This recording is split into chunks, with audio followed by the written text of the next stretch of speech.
Thanks so much. Okay, so here we are looking at the gradebook display in Canvas. We've seen how to go from the standard ledger type view to individual view and look at the gradebook history. Those are fairly straightforward.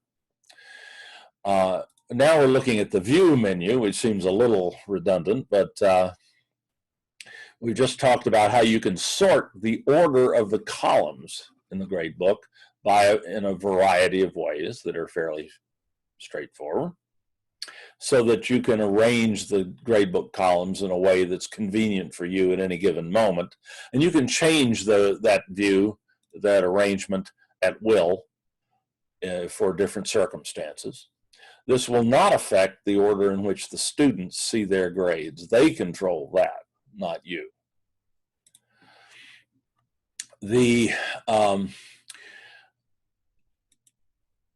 We can also filter the gradebook columns so that we only see certain ones at any given time. If, say, we're grading all of our quizzes and we only want to see the quizzes, we can do that. That doesn't wipe anything out. It just doesn't display it to you at a moment. And you can change that at will as well. I've set the options here to allow me to filter gradebook columns by assignment group or modules. And that's what gives me these two little menus here. Right now I have everything displaying, but let's say I only wanted to see my homework assignments. I could click on that and the gradebook immediately compresses and I only see my homework assignments. The quizzes and the gradable discussions are not displayed, but I can bring them back with a couple of mouse clicks. That's real convenient if your gradebook just gets too big or so big that there's a lot of scrolling back and forth and so on to look at it. That can be helpful. We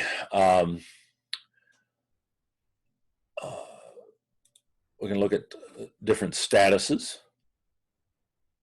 These are the different sorts of statuses that grades may have. Fairly self-explanatory. And you can change the color that those display in if you like, so that you can color code your assignments according to status. So if I want late,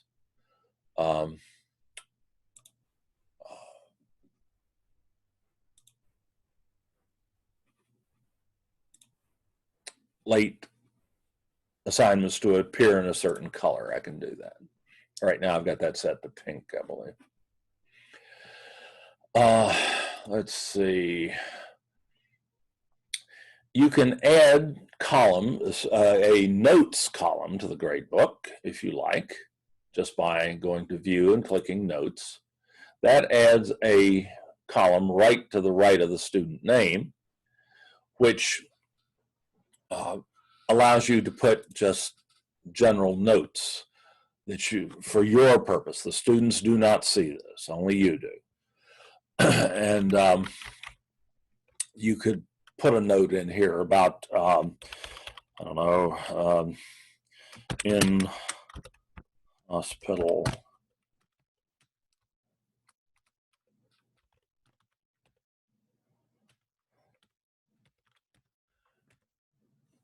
and save that. So if there was some reason you needed to remember something about that student, you can put it here. Just a reminder for you. I don't know why you'd ever want to have unpublished assignments appearing in your gradebook, but you can do that. And they appear and showing as unpublished. That was very clearly. Otherwise, only assignments that have been published and are available to students will show in the gradebook. Yes? That was under view, the notes? That was under view. Okay. Dave, this is Walker. Yes. Under the notes, I noticed when I was grading, I could put notes after each grade. Yeah, that's something else. This is just a generalized note for that student to remind you of something about that student. Okay, thank you. Like, Dave, hopefully you wouldn't have to put something like, this one's trouble. Obviously, you wouldn't want the student to see that. No, you wouldn't. Dave, Yeah. I had another quick question. If you had something that they did that wasn't on Canvas, could you create a column? Because I already have Yes. like Yes, you can. Zoom participation in a Zoom class, for example, for Yeah. a language. So you show us how to do that. Thank you. I will show you how to make a manual column. You bet. Perfect. It involves a little bit of a workaround in Canvas. Canvas didn't really think of that. Well, they did, but they implemented it in a rather a roundabout way. But it's easy enough to do. Good question. And yes, that is on the syllabus for sure. All right. Let's see here. That's probably everything we need to worry about there. Actions mainly involve, or exclusively involve, transferring data from your gradebook elsewhere or bringing data into your gradebook. What this is used for primarily is to export your gradebook to back it up. And that's a good idea from time to time. We've never had Canvas lose a grade, but we have had one or two instances where a grade got deleted by mistake. So it's never a bad idea, especially after you finish a long session of grading in Canvas, to back up your gradebook to your local computer so that you have the historical record of that. But you'll also have that in the gradebook history. But it's comforting to have this. Also, if in the future, at the end of the term, you probably want to do this. So in the future, if there's a question about a grade or something like that, you can very quickly pull up the gradebook on your local computer without even having to log into Canvas. Though you'll have access to Canvas, to that Canvas course indefinitely, as far as we know right now. But it's still not a bad thing to have a backup of your gradebook from time to time. And to do that, you just hit the export button here. And it starts the export. In a moment, it's going to give me an option to save it. And I'm going to put that in a folder called Canvas Grade Exports I created for myself. So you want to put it somewhere where you can find it. And in my case, that's a very perishable state. So I try to be very careful about where I put these things. So I just save that. And that downloads that gradebook export to my local computer. If I want to view it, it's a what's called a comma delimited file, which can a CSV file, which can be opened in Excel or any other spreadsheet. And that's opening on another screen, and there it is. Here's my gradebook for this course in Excel. I can even do manipulations in here and then reload it back up to Canvas. So, does it always save as an Excel document? yes, well, it's a CSV file. You can open that in a variety of different applications. Excel is probably the most convenient. Or any spreadsheet. You could open it in Google Sheets or the spreadsheet in Openoffice or whatever. Any spreadsheet program will open CSV files. You can also just open them in a plain text editor like Notepad or Textedit on the Mac. There's a lot of quotation marks and so on in there if you do that, but the data are there. So that file is just a specially formatted text file that you can open in a lot of stuff. All righty. Let's take a look now at what you can do with individual gradebook columns. Oh, and by the way, how do these columns arise, you might ask? Well, if you create an assessment in Canvas, either a quiz or a graded discussion or a homework assignment, a column is automatically created for that assessment in the gradebook. But we just had a very good question. What if I have an assessment in my class that is not fulfilled through Canvas? What if it's something that a student needs to do, but they're not going to do it on Canvas? They're going to do it outside. Especially, what if it's in the happy days when we could actually see our students in our physical classrooms? What if it's something they turned in class that didn't have anything to do with Canvas? Can I record that grade in Canvas so that I can post those grades to the students, and I can have those grades be part of the grade computation in Canvas? And the answer is yes. You can easily create manual gradebook columns in Canvas. You do it by creating a, you should forgive the term, dummy assignment, a homework assignment. You create the easiest way to do that in Canvas is to go to your course menu and go to the Assignments tool, which lists all of the assessments that you have created in Canvas. This tool should say assessments, not assignments, because they're not all, it's not just homework assignments. You also get tests and graded discussions in here, all showing, and they show in here automatically no matter how you create them in the course. But this is just a complete list of all your assessments in the course. And you can add a new assignment to the course by going to the Assignments tool and clicking on the Add Assignment button in the upper right-hand corner. And you would call this something like test handed in class, or whatever. I mean, call it anything you like. Test 1 handed in class. Extra credit. Or, yes. Extra credit. Extra credit, indeed. Anything you want. You got to that particular place? I went to the Assignments tool, and I clicked Add Assignment in the upper right-hand corner. Assignments tool in the course menu, Add Assignment. Okay, so we'll just call this Test 1 in class. Okay, we may or may not need any description here. That name is informative enough, I think. We don't have to provide instructions to students because they're not going to be fulfilling this assignment within Canvas. This is just to create a blank or a manually created column in your gradebook for you.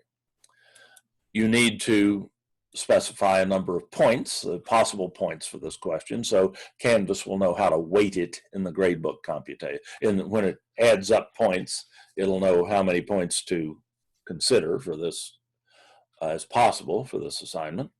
If you wanted to make this extra credit, in fact, you would just make the points 0. That's how you make an extra credit assignment in Canvas. You put the point value in the assignment at possible points at 0. That doesn't mean that students can't have a non-zero grade for that. It just means that when Canvas computes a grade percentage, it won't add anything to the denominator of the fraction. It won't count it against the student if they don't do it. But we'll give this 10 points for luck. We'll talk about assignment groups in a few minutes. I don't want to get into that right now. You can display your grade in a variety of ways. Points is the most common, but you can display it as a percentage. If it's just a check-off, like yes, no, you can select complete, incomplete. You can display it as a letter grade if you have set up a letter grade scheme in your course, which I'll show you how to do, or in a 4-point GPA scale. Your submission type for a manual column will be no submission because the students are not submitting it in Canvas. Or you can use on paper, which is the same thing. Canvas treats the same way. In this case, since we're theorizing that this is a test that they took in class and didn't take it in Canvas, either one of those results in the same thing. There's no, it tells Canvas there's no assessment in Canvas that corresponds to this column that we're creating. And you can assign to, you can set, there would be no particular reason in setting dates for this. So then we save it and publish it. If we don't publish it, it doesn't appear in the gradebook by default. Publishing just means making it available to students. That's kind of meaningless here because the students aren't going to be fulfilling this within Canvas. It's just, we're just creating a gradebook column. But if you don't publish it, it won't show up in the gradebook. Since it's published, would the students see that, like on their? Do they see will it at all? see it. They'll see it on in their grades tool. Oh, that's the only place they'll see it. They won't see it in That's any the only modules or place anything. they'd see it. Presumably, you won't link this into a module anywhere because, and if you give them access to the assignments tool, they would see it there. But we generally recommend not giving students access to that assignments tool, simply because some of them will try to go there and just take all the assessments without even reading your content and so on. I know you'd think that wouldn't happen, but I assure you it has happened. So generally, you want your students to access their assessments through through their modules and not through the assignments tool. So we often hide that tool from the students. That's more for you than it is for the students. But those are two places where they would see this. Then you couldn't prevent that.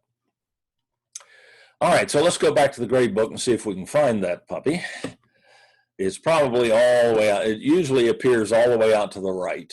Yep, there it is. Test 1 in class, 10 points. So now I have a gradebook column for that in-class test. And I can just enter grades in the usual way. Just click on the dash in the cell, type in a number and press enter or return on your keyboard. So that's how you create a manual column in your gradebook. It's nice to keep your gradebook reasonably well organized so you can find things. Often you'll group the different types of assessments together, like the homework assignments in one group and the tests in another and so on. This was a test, so I've got my test toward the end here, and this is another way to organize gradebook columns in your gradebook. That is one of my favorite things about Canvas. You can just click on the top of that column and drag it. That's my favorite way to organize gradebook columns in Canvas. Put them where you want them. That's so much better than what we had in Blackboard. It's not funny. And let's see, I've gotten an assignment out of sync somehow too. So let me pull that back over. It's a little cranky, but it works. Let's see, where'd that go? Where'd that go? There it is.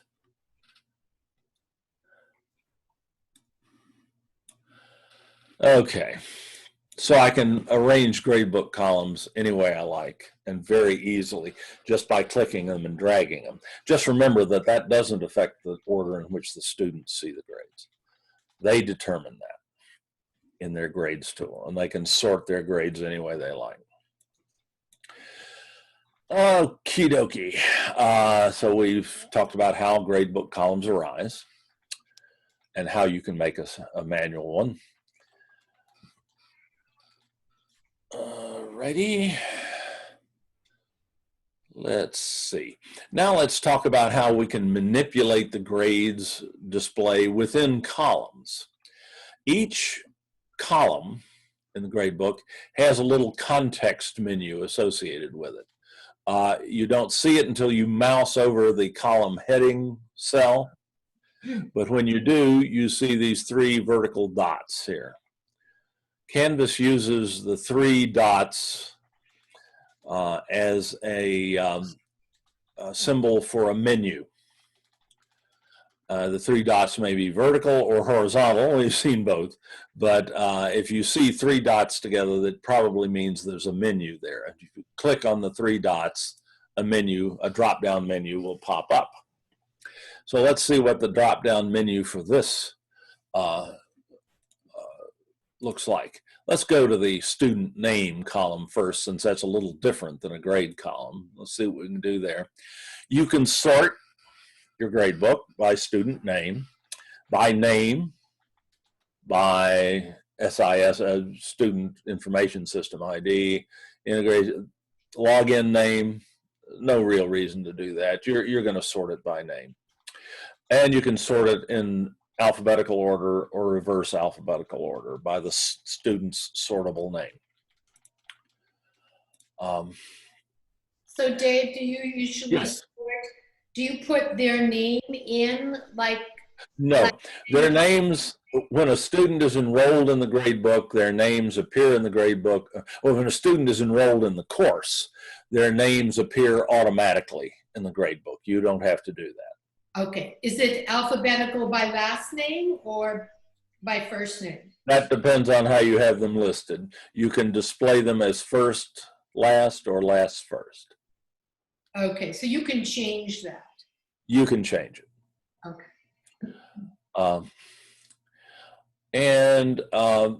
You can choose or not to show inactive enrollments. Students who are dropped now from the course have their status in the course set to inactive. If you want to see information about inactive students, you can bring it up by clicking here. If not, the default is to have them disappear from the gradebook, which makes your life easier. But you can always bring them back by clicking here and bringing them up. You just get a check mark beside that, and inactive enrollments are now shown. And then you can turn them off again. So if you have people in your gradebook that have dropped, the chances are pretty good that you have this set for whatever reason to show inactive enrollments. And you just turn that off and they'll disappear, but they're still there. You can get them back. But you won't see them. You won't be tripping over them. All right. Now let's look at a grade column and see what our options are for display. We can sort on this column. So if you want the gradebook sorted top to bottom, not by student name, but by how well they did on a particular assignment, either low to high, high to low, or you can sort by missing and late as well. You can resort the gradebook top to bottom that way. You probably wouldn't do that on an individual grade column, but you might well do it on the total column when you're assigning grades. The last thing I always did was go and sort my gradebook by the total, final total, and then just work my way down. And when I got to an obvious break, and then that would be the break between one letter grade and the next. So that's often handy. We can pull up this assignment in the Speedgrader this way, though that's not the usual way you get to the grading interface, the Speedgrader, but you can do that. You come in and say, I'm going to grade all of these today, regardless of who's,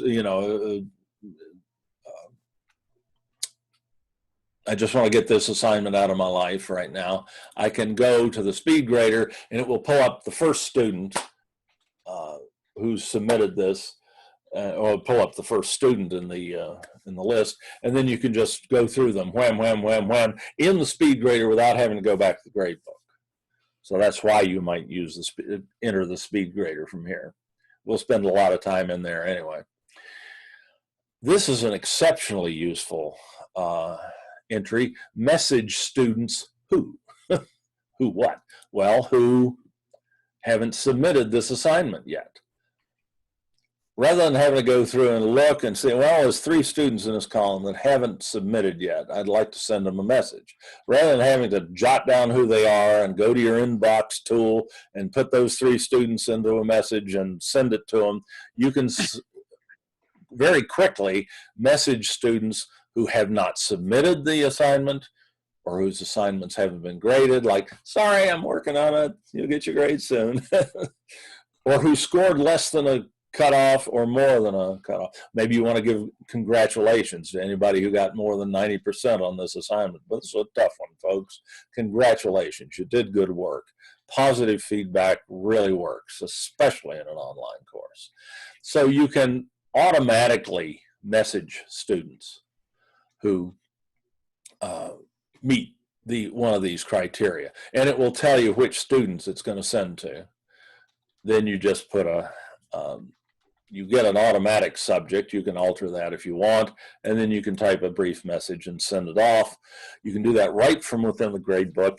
So it's a great way to motivate students. Curve grades I don't recommend. It's an arcane algorithm. It probably will not do what you want. If you're going to do any massaging on your grades, I recommend you do it manually. You can set a default grade.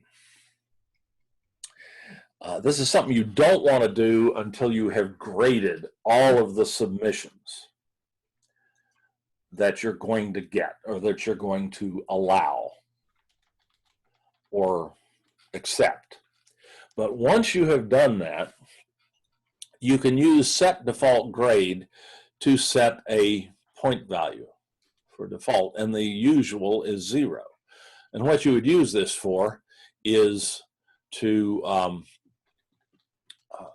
set any unsubmitted or improperly assignments that were submitted outside of whatever criteria you announced to the students that you want to be a 0. Because the gradebook treats no submission, this dash, like student never tried, differently from a 0. This dash is not averaged in as a 0. It's averaged in as it doesn't matter. I'm not going to count it against the student. It's just the way the Canvas, and we'll talk more about that when we get to the total column. But if an assignment is finished, if you've graded all these submissions that you intend to grade, and anybody who hasn't submitted or who submitted improperly or out of time or past the due date or whatever, and you don't want them to get any credit, you have to put a 0 in there. And this is a way to do that automatically. But again, don't do this until you're finished with that assignment, till you've graded everything you're going to grade, because it will set ungraded assignments to 0, and that you probably don't want unless you're done with that assignment. You can hide the grades in this column from the students for a time. Like maybe you're working on them and you don't want the students to see them yet. You can hide them. You can enter grades as either points or percentage. Usually it's points, but you can enter them either way. Whoop. You can download all the submissions for a column if you want to keep a record of them in a file. And you can decide when the grades are posted for this column, when they're made available to the students. They'll either be posted automatically as soon as they're entered, or manually. You can delay posting them if you like by setting that to manual. That's unusual, but it can be done. And that pretty much covers the things that you can do in a regular grade column. Now, out here at the right, we always have, and it's not always all the way out at the right, but that's normally where you find it, is a total column. That's your final grade, the student's final grade. That column can be manipulated in a number of ways. But first, let's talk about how it's computed.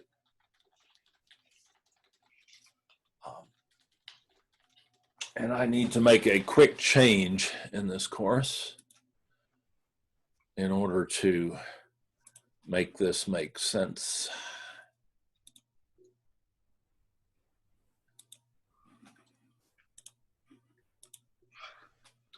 I'll explain what I did there in a second.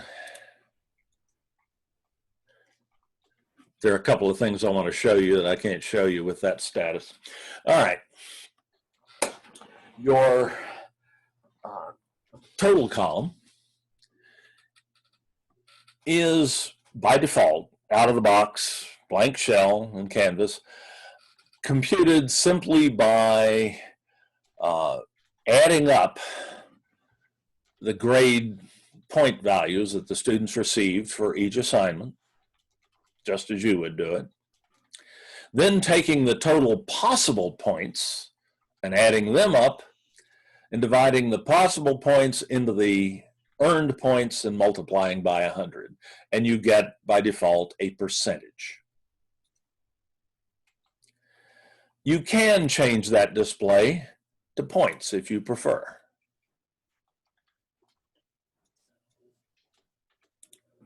You have to tell it.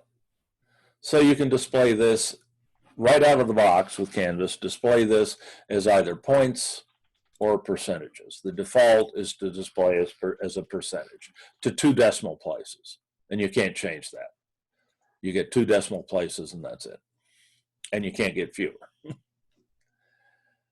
So this is the default way to weight assessments in Canvas.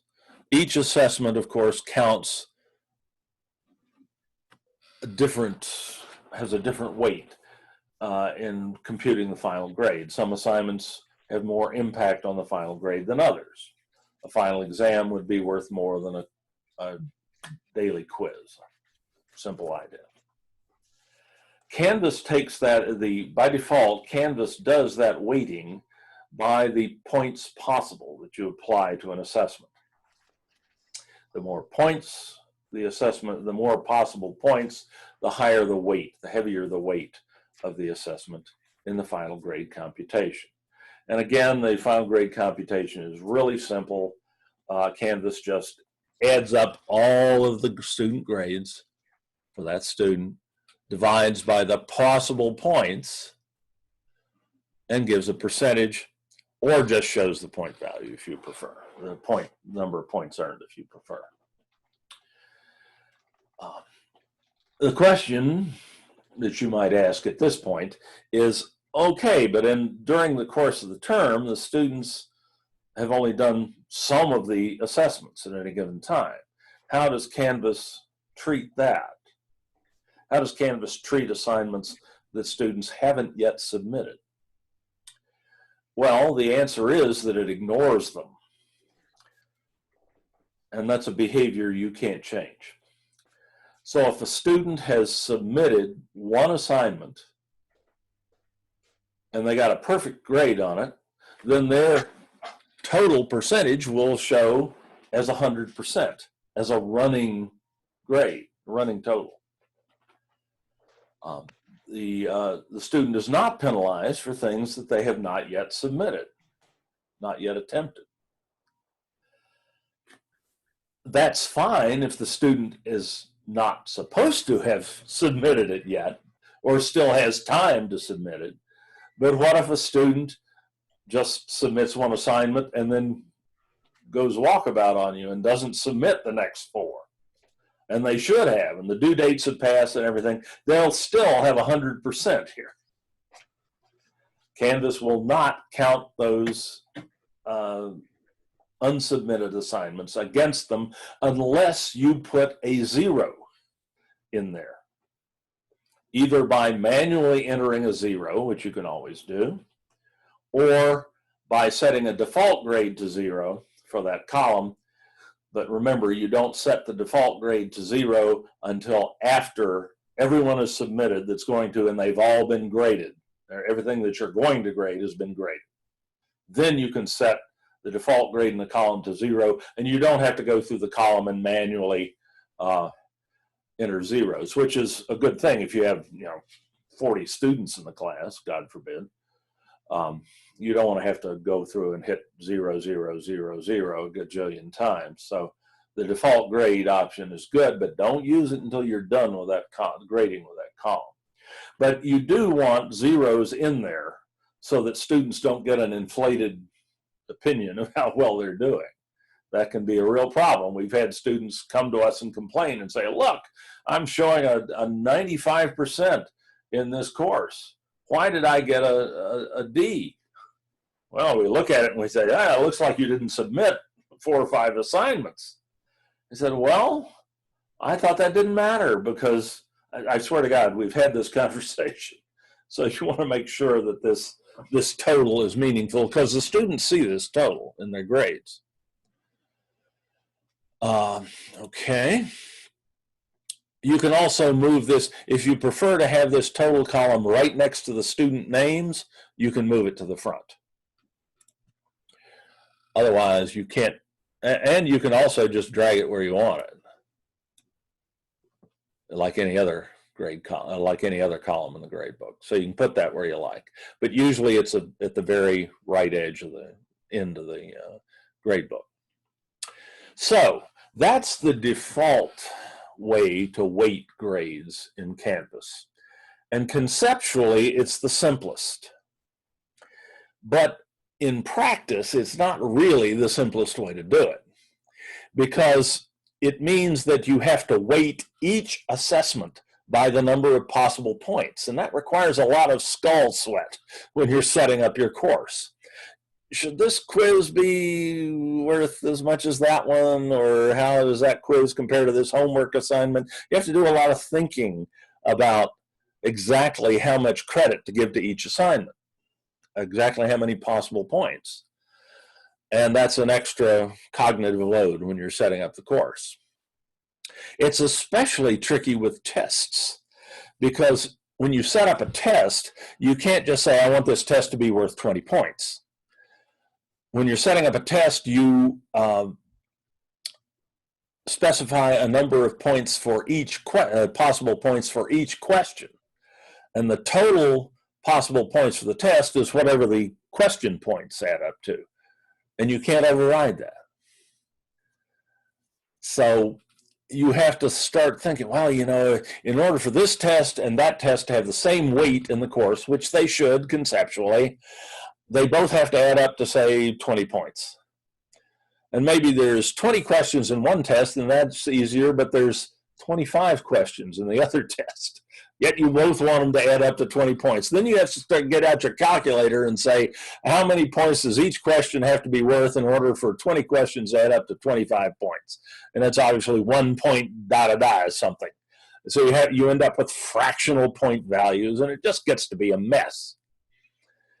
And there's a way you can avoid all of that, especially if you, in your syllabus, say to students, okay, we're going to have, just for the sake of argument, we're going to have tests, homework assignments, and gradable discussions in this course.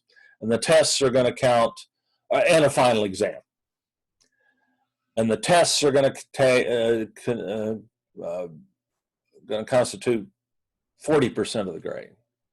And the homework assignments will constitute 30%.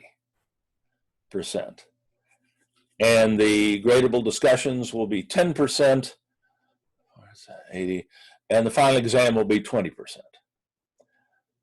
I've certainly written that in my syllabus. Maybe you do in yours too.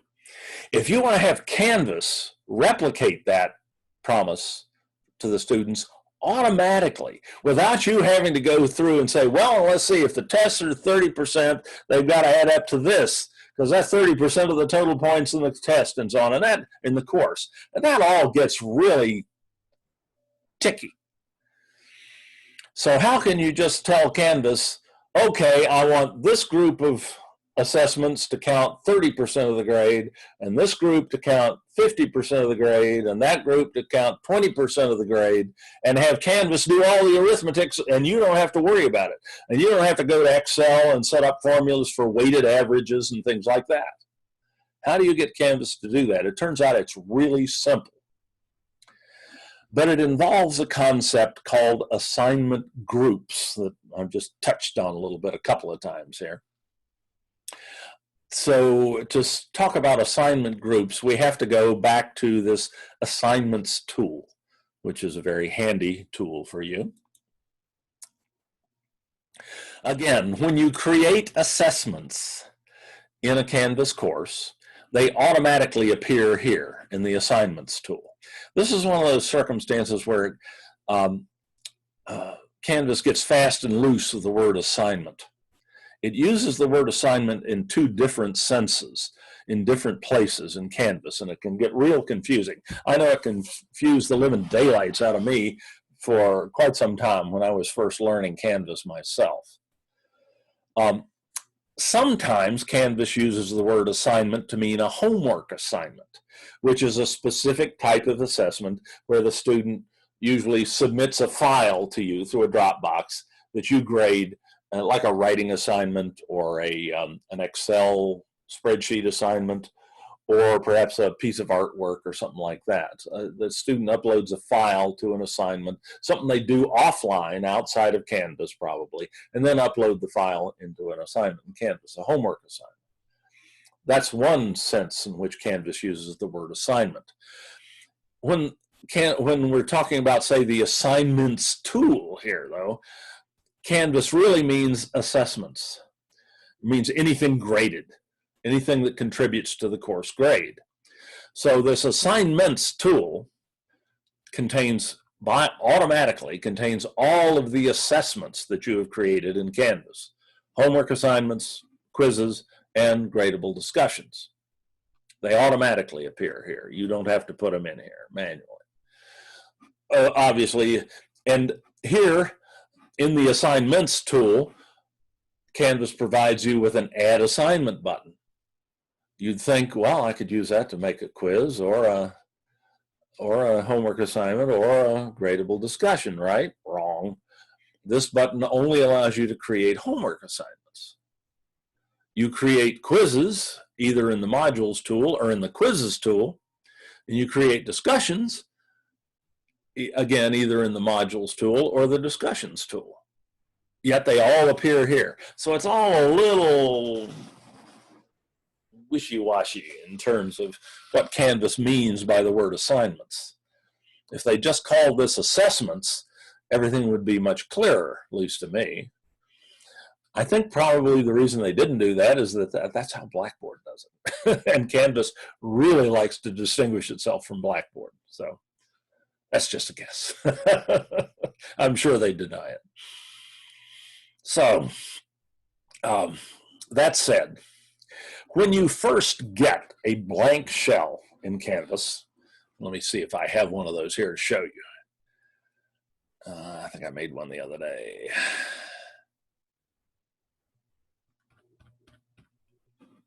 Let's see, I think this one's still in a more or less blank state. Not quite, but more or less. Vis-a-vis the assignments tool, it probably is. Yes.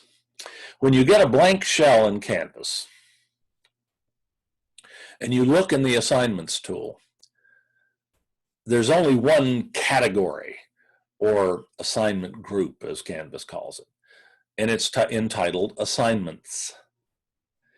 And every assessment that you make, every quiz, every homework assignment, every gradable discussion appears in that assignments category or assignment group, because it's the only one.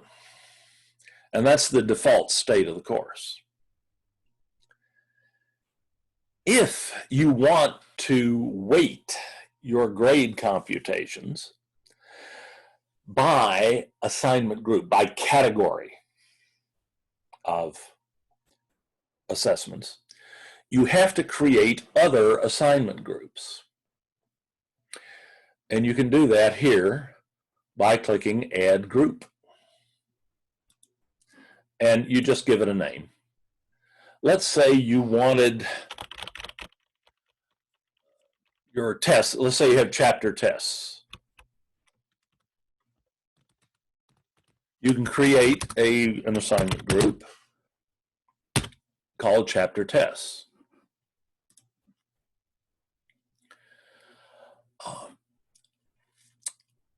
You could also create a group called final exam.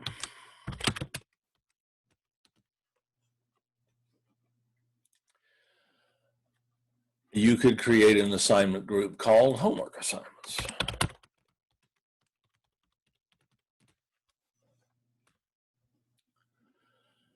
Just hitting enter to finish that creation. You could create a group for gradable discussions.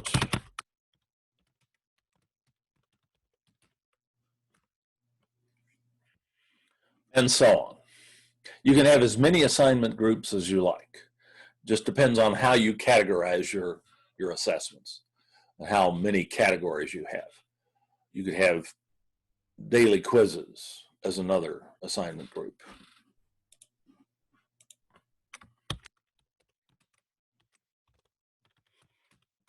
And you could just keep going.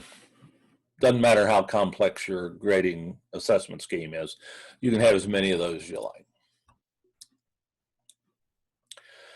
So that's all there is to creating assignment groups. To move assignments into the appropriate assignment group, all you have to do is click and drag them. This is a movement tool. This set of 4 dots, 2 sets of 4 dots. Anytime you see that in Canvas, it means you can click on it and drag something somewhere. I could put my final exam into the final exam assignment group, just like that. And let's say I have an alternate one here too. I'll put that in the final exam group. If I'm not going to use this assignments group, I can get rid of it by clicking on the context menu out here to the right for it and click delete. You do have to be a little careful about not moving the mouse as you click delete. Canvas is kind of twitchy that way.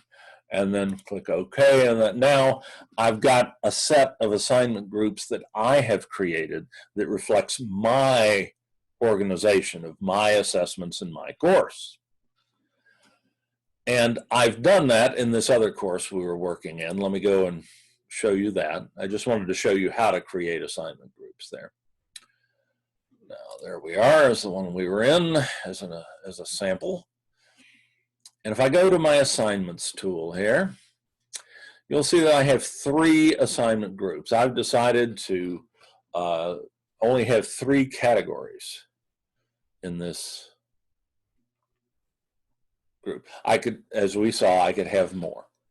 And you should have an assignment group. If you want to do what I'm describing to you, you should have an assignment group for each different group of assignments. In your syllabus, you've got that series of lines in your grade where you mention different categories of assessments in the syllabus, and you tell them this one's worth 30%, that one's worth 50%, and so on. You should have an assignment group for each of those categories.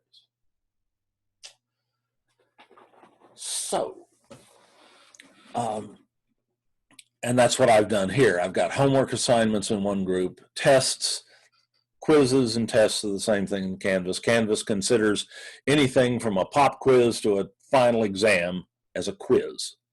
But you don't have to call the assignment group that. You can call it anything you want. And it just matters which assessments you drag into this group. And you can drag them around freely. So there are my 3 grade categories, my 3 assignment groups. If I want to very easily have Canvas weight my final grade computation according to these groups, all I have to do is in the assignments tool, go to this little unlabeled menu button up here in the upper right, just to the right of the Add Assignment button. Click on that, and I have an option to set assignment groups weight. And if I want to have Canvas weight my grade computations by assignment group, I just click this box, and then Canvas then lists each of the assignment groups that I have created and gives me an option to set a percentage weight for each one, which I'd already done this, so it remembered those weights from before. But you can set these percentages to anything you wish, as long as they add up to 100%. And then save that option, and that subtly changes the way that Canvas computes your final grades. Instead of just adding up all of the awarded points and all of the possible points and dividing the possible points into the awarded points, Canvas now does a complex weighted average on your grades. What it does conceptually is within an assignment group, it computes a percentage grade for each individual assessment. It then averages all of those averages together and produces an overall average for the student's performance in this assignment group, and then it weights that average in a weighted average computation by the percentage of total overall weight that's applied to this category or this assignment group. It sounds a little complex maybe, but Canvas takes care of all that. You don't have to worry about it. What that means in terms of your setting up the course, making it easier for you to set up the course, is that it doesn't matter how many possible points you assign to an assessment. You could assign them all the same number of points for convenience in grading. A common strategy is to just give everything a possible points of 100, because then it's real easy to assign partial credit. It doesn't matter what possible points are, because the first thing Canvas is going to do when it starts to deal with a grade for a particular assessment for a particular student is it's going to compute a percentage grade for that assessment.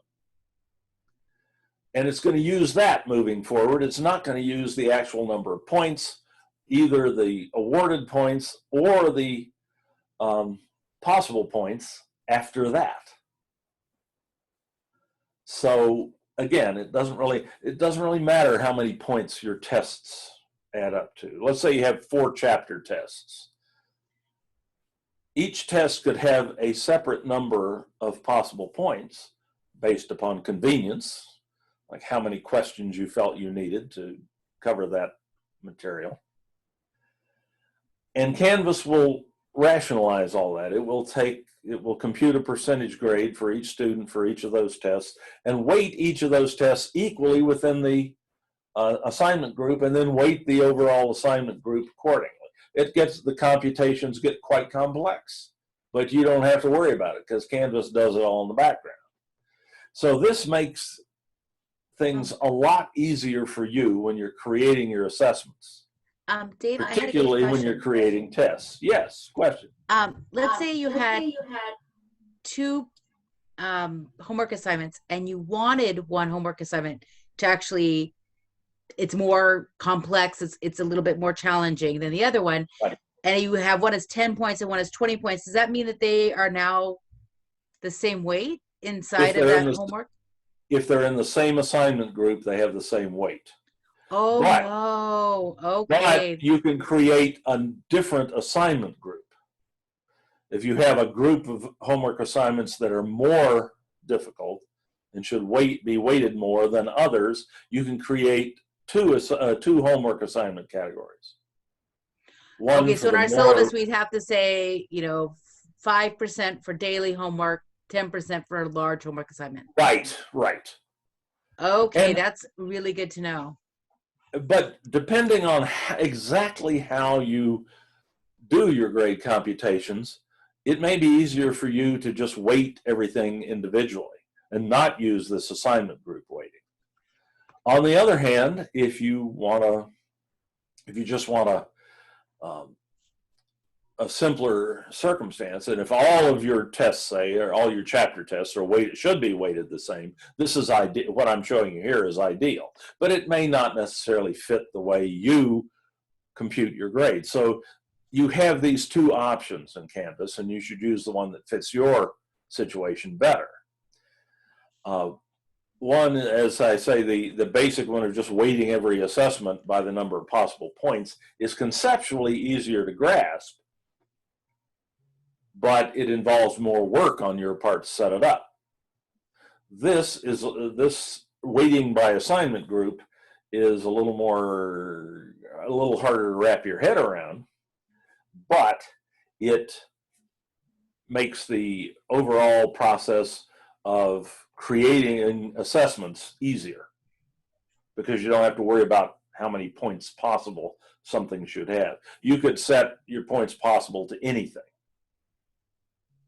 and it would still work, and you would still have things weighted properly. So it's the one that fits your situation best. And if you ever have a situation where you want to talk about your particular assessment scheme, I'll be happy to do that in an individual meeting with you. So there's one other reason why you might want to create assignment groups, even if you don't weight by assignments. You can create assignment groups and still weight things individually. You don't have to select this little check mark right here. Even if you have assignment groups in the course, you don't have to weight your grades by them. Another reason you might want to have assignment groups is if you want to drop the lowest grade in a group of grades. Let's say on these tests, I want to drop the lowest grade. I can just go to and I've put them in an assignment group together. I just go to the context menu here for the assignment group. I've got that context menu for everything, but for the assignment group, I've got a little menu, a drop-down menu. That's what those three dots vertically in a row signify in Canvas. And I can edit the assignment group. And that allows me to change the group name if I like, and also the weight if I am weighting by assignment group. But it will also allow you to drop the lowest score or scores. If you have a bunch of them, you can drop the lowest 2 or 3 or whatever just by setting this number to whatever. You can also drop the outliers on the other end. You can drop the highest scores. Let me know how that works out if you try that with your students. I see crowds of students outside your office door with torches and pitchforks. But I've never had the chutzpah to do that. Theoretically, in the grading assessment theory and so on, if you remove the lower outliers, you should remove the higher ones too if you really want a more valid assessment. I've never had the chutzpah to do that. You can also, if there's an assignment, if there's an assessment, this is another one of those things where they say assignment and they mean assessment. If there's a particular member of this group that you don't want dropped, say, you got to take this one. This is important. I'm not dropping this. If you miss it, you're going to get a 0. You can exclude an assignment from being dropped. So don't drop quiz 3 no matter what happens, if you wish. That seems like something you wouldn't use very often, but I guess so. A lot of people wanted that. Canvas is very sparing about adding features. All the time they get requested, somebody will say, boy, it'd be nice if Canvas would do this. And Canvas keeps track of how many people suggest that sort of thing. And if the requests get overwhelming enough, they will sometimes add that feature to Canvas. But they're trying to prevent Canvas from turning into Blackboard. Canvas's great advantage over Blackboard is the relative simplicity of its interface and the intuitive nature of its user interface. It's so good for students. We rarely have students have questions about how do I submit something in Canvas or whatever. It's just so logical and so intuitive in most cases. They're not perfect, but on balance, it's a lot better in that regard than Blackboard. Well, Blackboard's practice was if 5 faculty said, I want this feature, they put it in. And that makes Blackboard incredibly feature-rich, more feature-rich than Canvas, quite frankly. But it also makes Blackboard harder to use because there's so many options. Dave, And Canvas is trying to prevent that. Yes. I had a quick question. Are you able to change, like I would like to change in my grading scheme 89.5% to an A as opposed to 90%, so I don't get the, I got an 89.56% rank an A at the end of the semester. Exactly. I like it to Yes. automatically do it, and then students can't come Yes. back to me and say, but because it happens to me every semester, so. Yeah, yes, you can. And I'm about to show you how, as a matter of fact. That's good timing. All right, let's go back to the gradebook. And you may have noted at this point that in addition, in the total column here, in addition to showing percentages, oh, and by the way, once you set your assignment groups to be weighted, to be the weighting factor for your grade, you can no longer change your total to display as points. It has to display as percentages in that case. And you do see sub-averages for each of your assignment groups in the gradebook. And the students see those too in their grade tool. So if you create assignment groups, they're going to show up in the gradebook as well with sub-averages. So the students can see how they did in each aspect of the course or each aspect of the assessment of the course. Now, okay, we need to move on, sorry. You see letter grades here. Question becomes, how do you get Canvas to do that? And how do you tell Canvas where to cut between 2 letter grades? To do that, you go to your settings menu in your course menu, your settings page in your course menu, and go to the course details tab under settings, the first tab, usually the default tab, and scroll down and you'll see an entry called grading scheme. First thing you have to do is enable a course grading scheme. It's not enabled by default. You have to click on that to enable it. Then you have to choose a grading scheme. I've already done that, so it tells me view grading scheme. If you had not done this before, it would tell you to choose a grading scheme. So you click on that, and this is the default system grading scheme.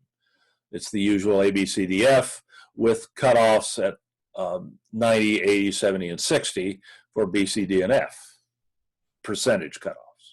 You can't do this by points. It has to be done by percentages. You can select another scheme that's been created, but we only have the one standard scheme because that's what the vast majority of people use, so that won't help. What you can do if you want to create your own grading scheme is go to Manage Grading Schemes. And then add a grading scheme for yourself. You will just add it for this course for yourself. And you get every possibility to start with pluses and minuses. You name the grading scheme, like my scheme.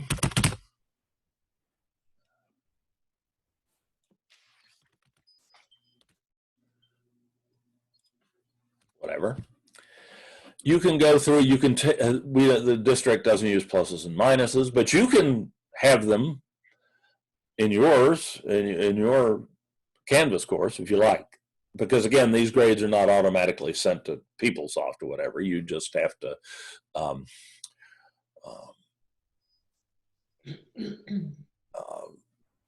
report A, B plus, B, and B minus, all as a B, but you could do that. But if you don't want those pluses and minuses in, you can take them out by just clicking the X here at the right.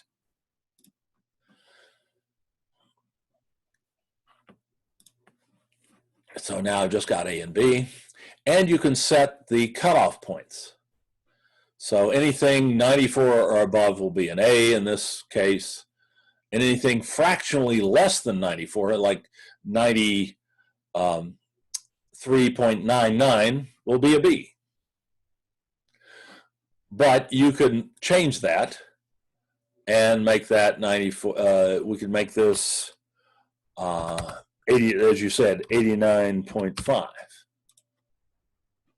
So that anything 89.5 and above would be an A, and anything fractionally below that would be a B, and so on. So you can customize this grading scheme to meet your That's perfect. desires. That's exactly what I needed. Thank you so much. And then save it. Okay? So that's how you set up grading schemes. And if you do that, you'll automatically see, in your grade book, you'll automatically see, and the students will see in the totals column, a letter grade associated with the percentage grade as well, or the points, if you're weighting by individual assignment or assessment. So that also gives you the option, for instance, to display your,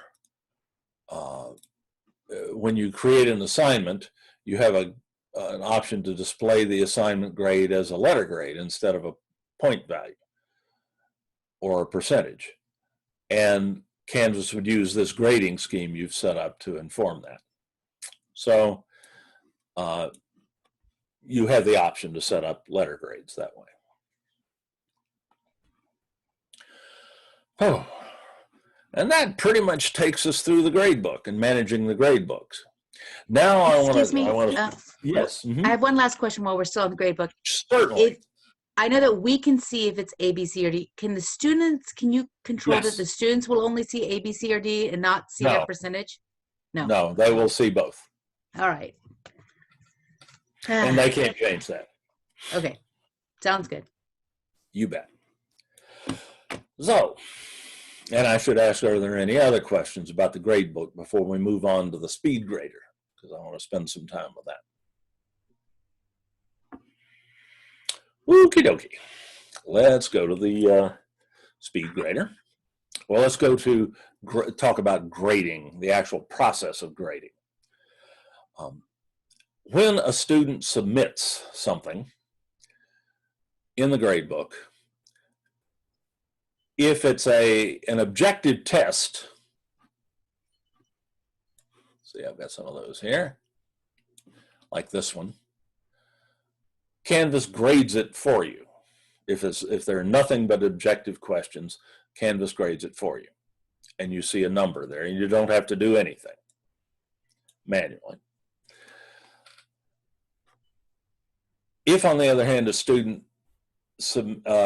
takes a test that has subjective questions in it, an essay question or a file upload question, then you will see a little symbol like this that indicates a submission, normally.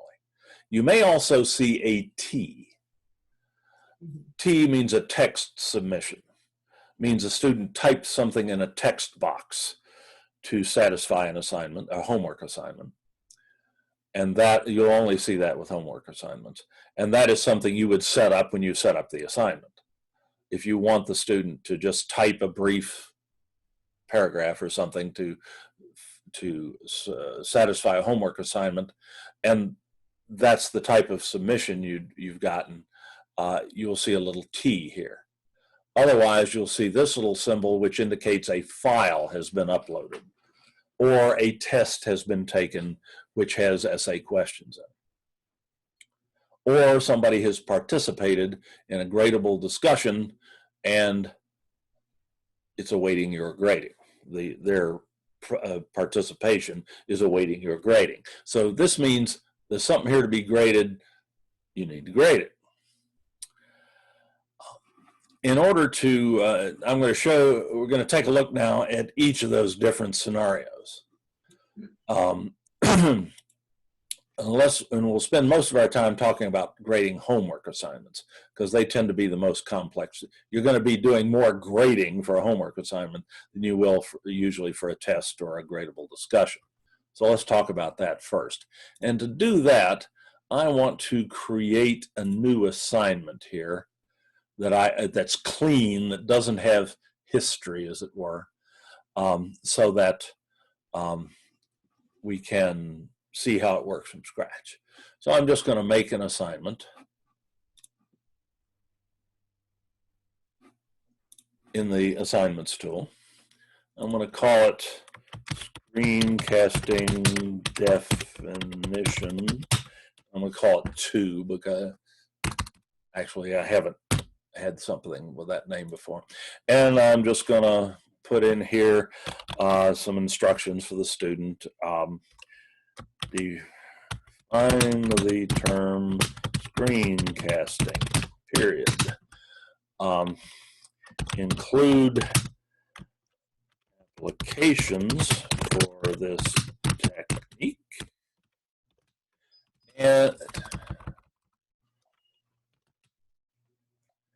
and list at least 2 tools that can be used to create screencasts. Oh, it's painful to watch me type. I'm sorry. My mother told me to take typing. Who knew? When I was in my senior year in high school, there were like 3 computers in the world. Oh, well. Include 3 applications for this technique. Okay. I'll just give it 10 points credit. I'm going to put it in the homework assignments assignment group. I'll just grade as points. I'm going to have it submitted online, which you will generally do in the assignment now because there's no other way for the students to get it to you. And I want it specifically as a file upload, and I want it as a Word document. So I'm going to insist on files, only files with a .doc or a .docx file extension will be accepted by Canvas. So I don't get something that I can't open. There's no need for plagiarism review in this case. And I'm not going to set, I'm going to assign it to everyone and not set due dates. Dave, before you leave this. Oops, sorry. That's okay. Why not go have them submitted just by text? So if it's too long, you don't want them to. There's a reason for that that I'll show you in a second. Yes, you could certainly, because this is obviously not going to be more than like a paragraph, probably. So they could submit it by text entry. You don't want to set text entry to something that's going to be really long, but because that makes it more difficult for them. But there's a reason in what I'm going to show you in the Speedgrader. There's a reason why I want it to be a file upload, and you may feel the same way or you may not. And you can even give students both options if you like, and let them either upload a file or enter by text. I'm so sorry. I had to step out for a second. Is there any disadvantage to letting them upload a Google Doc or not? Well, a little bit. It's the same answer. There are certain things you can do with a Speedgrader if they upload a Word document or a PDF or an Openoffice document or something like that that you can't do if they enter by text or if they pull a Google Doc in. Okay, thanks. But in fact, if you select this file upload option, they're going to get an option to submit a Google Doc. And you can't stop it, or I haven't found a way. So yes, students can submit from Google Docs, but it limits somewhat what you can do in the Speedgrader. There's a neat capability in the Speedgrader that only works if certain file types are uploaded by the student. And we'll see that in a second. All right. So I'm going to, I did say this. Yeah. Okay. Now that one's ready. Screencasting definition. I haven't linked it into a module. I'm not going to bother to do that right now. Take the time. But I'm going to have a student submit this now. Or no, actually, I have to put it in a module. I've hidden the assignments tool from the students. So I'm going to put it in a module. Show how to do that. I'll just put it in this topic 1 module here. I do that and I need to publish that module too, but the students won't be able to see this. So I'll add that in and I'll select assignment to add and screencasting definition. There it is. That's how I add a link to an assignment to a module if I haven't created the assignment from within the module to start with. There it is at the bottom. I can find it easily. Now I can go to my test student and go to home and go to student view. And this not only shows you your course as your students see it, it also logs you in as a student account called test student that's enrolled only in this course. It's provided automatically. You don't have to request it. And that student can now see this screencasting definition here. Assignment. They can click on it and they can submit the assignment. Presumably after reading this and going somewhere and creating their Word document. And I forgot to put that in the instructions. I should have said here, submit this as a Word document. Sorry, got in a hurry. So the student can go create the Word document and then come back to this assignment and click Submit Assignment. And then they get this assignment drop box here. And you'll note there's that option to submit from Google Drive. So you can't stop them from doing that. But you can insist that it's a Word document. So what they'd have to do then, of course, would be to save their Google Drive, their Google Doc as a Word document to their local computer and then file upload it if they're going to meet your requirement for a Word document. So I'll choose File to upload this, and hopefully somewhere I have that document. There it is. There's one. I'll click Open. And then that tells Canvas what to submit and submit assignment. And the student gets a receipt. They know it's gone through. This almost never fails in Canvas. If the student says, I couldn't upload a file to the assignment, it's almost certainly not Canvas's fault. That just never fails in Canvas. It's a very reliable object. So now I'll leave the student view. And that student actually is in my gradebook. And I can go and grade that assignment, which is the whole point of this whole operation here, is to pull up and find that screencasting definition I just created. So it's out here on the right. Normally, newly created assignments appear on the right edge of the gradebook first. We can move it. We saw how we can move it around. But there's that submission ready to be graded. To grade it, I just click on the little submission icon, and I click the right arrow that pops up, which gives me access to the Speedgrader, which is the Canvas grading interface. For those of you who use this in Blackboard, it's almost the same interface. Indeed, it's the same tool implemented slightly differently in the two, but it's the same tool underneath. They both license this from a third party. So here is the student's submission, which was in the form of a Word document. You can, of course, read this and assign a grade in the usual fashion. But the real beauty in the Speedgrader is in the way that you can provide feedback to the students. Students crave feedback on their submissions. Above all else, if you've taken the, this is an experience we've had with people over the years who've taken that online faculty certification course. People get really cranky if they don't get their feedback. They want to know what you thought of their submission, what was good, what they could do to improve it, and so on. This is something that students crave. Even if it's not positive feedback, they crave it. And so the Speedgrader gives you lots of options to provide feedback to the students. And if the students have uploaded a Word document, a PDF, an Openoffice document, and or a PowerPoint presentation, or an Excel spreadsheet, you can do this type of feedback I'm about to show you. It's called markup feedback.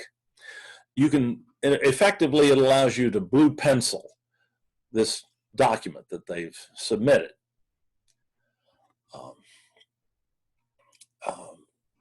And this is a definition I plagiarized off the internet because I was in a hurry one day, so I'll freely admit that. So there's not a lot wrong with this that I can do, but I can provide feedback like point feedback. I can associate feedback with a particular point in the submission. Screencast is a digital video. I might say usually online. And it'll be much more credible if I spell usually right. I just type that in and press enter, and that comment is recorded, and it's what it's referring to in the document is shown to the student. Students will be able to see this instructional video. Yes, go ahead.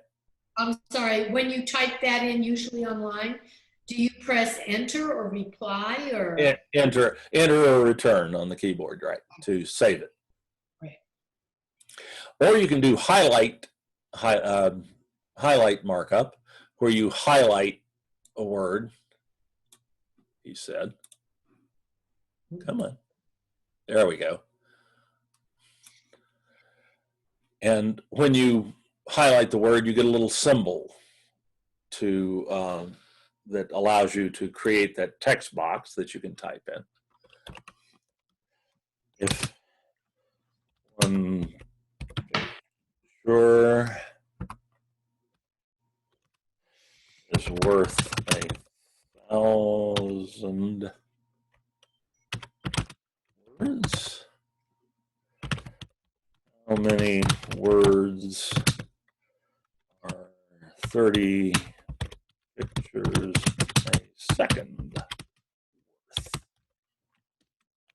My classic quote about the value of video in an online course.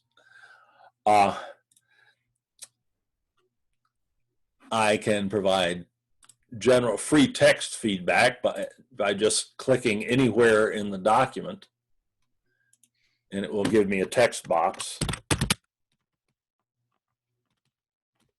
So that's more like a classic blue pencil. I can do strikeouts.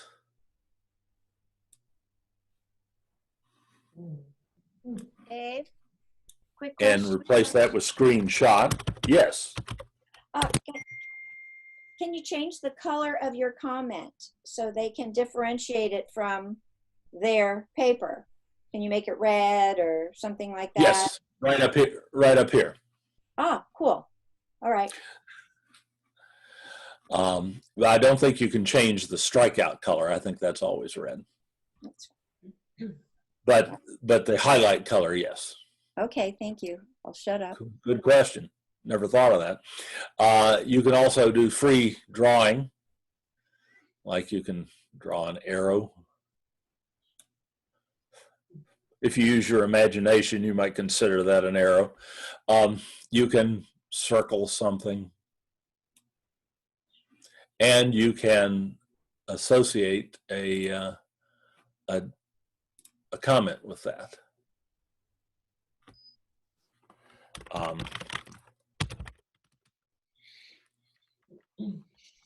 It was coined in 2003, I think, or something like that.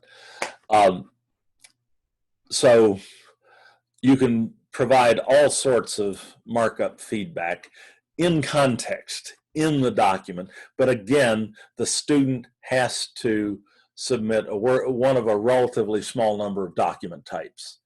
And I don't think a Google Doc is one of them, but you know, I'm not, now that I think about it, I'm not absolutely sure about that. Now, what would it look like if they did a, because I'll be doing just a lot of short answers because it's a beginning language course. So they'll be doing a lot of text writing in the text box. Text entry, yeah. Yeah. What would it look like on the screen then?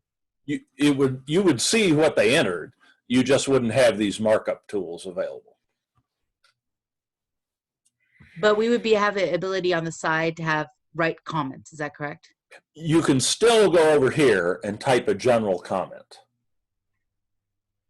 but you can't associate it with a particular word or phrase or line or paragraph in the document. It would be an overall general comment. So you just don't have these markup tools. They don't appear if it's a text entry submission. And again, I'm just not certain about Google Docs. I'm going to have to try that and see. Or by all means, try it yourself. But I will try that. So general comments might be nice work. Or my favorite, and there's another way to enter text comments other than typing it in. If you're using the Chrome web browser, you'll see this little icon, the little speaker.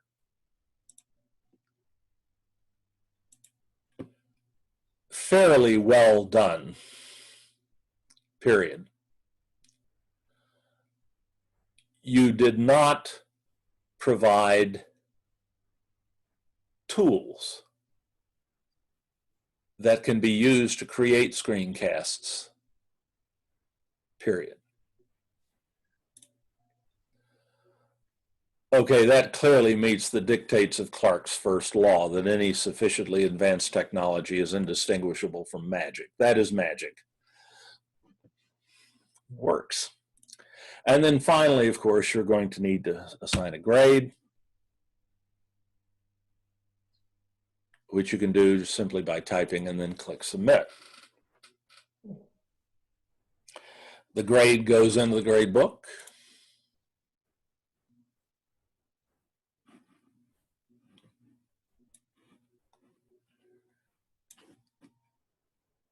And the feedback does as well. If the student pulls this up in their grading tool, they can see the feedback. Both the markup feedback, if you've provided it, and the general comments. And you can even, we had a question earlier, let me go back to that one. You can always go back and add comments later, or even change the grade if there's a reason to. You can also provide audio and or video comments by clicking this little icon that looks like a screen with a little play button in it. Click on that. And in this case, by default, I'm seeing just audio feedback as a possibility. Obviously, it can hear me. That's what this bouncing blue bar means. If you don't see that, you may have to set the default microphone, or you may have to set your microphone, select the microphone that is actually working if you have more than one. But normally you'll just see this when you see the sound bar bouncing back and forth. If you have a webcam, you can select that. The reason you're not seeing me right now is that my webcam, my primary webcam, is being used by Zoom. And webcams can't be shared by applications. Only one can use it at a time. But I happen to have another webcam here that I can use. And then you'll be able to see me. Not that that's any particular treat, but your students would like to see you, even if you look as bad as I do. So I can look at the webcam. Remember, your audience is in the webcam. And I can start recording. It counts you down. That's a really good definition, and your applications are first rate, but you didn't provide any information about screencasting tools. So I had to knock a couple of points off, but the other two areas of the question were handled very well. Finish and save. And that comment displays to will display here and displays to the student. And no, this does not have to be captioned unless you know the student is hearing impaired. They've identified themselves to you as a hearing impaired student from DSPS. Because only that student will ever see this. It's not posted generally. And indeed, there's no easy way to caption this. So this is something a tool you want to use mainly for individual applications like this.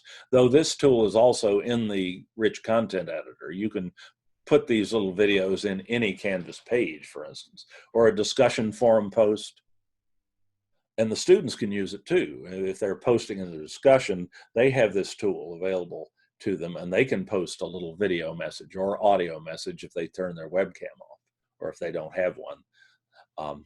As long as they have a microphone, they can still post an audible message, which I believe was a question we had early on today in this session. So you can give really rich feedback to your students using the Speedgrader.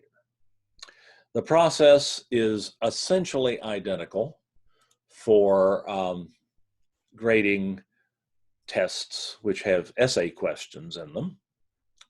Let me see, I've got a test here. Let me show you a graded item that had I think this one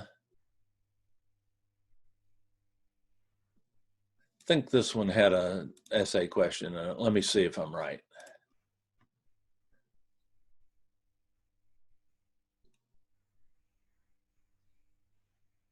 Shoot, I'm wrong. Newts. If there is an essay question in a test, you can bring it up in the Speedgrader just as you bring up a homework assignment, and you will see the student's answer to the essay question, but the points awarded box will be blank. And you just read the essay question and click and put in a grade. Okie dokie. And if you're grading gradable discussions in the Speedgrader, this is a gradable discussion right here. When a student posts in that discussion, you'll get this little submission symbol. You click on the symbol and go to the Speedgrader in the same way as you did with an assignment. And you're shown all of the posts that that student made in that discussion.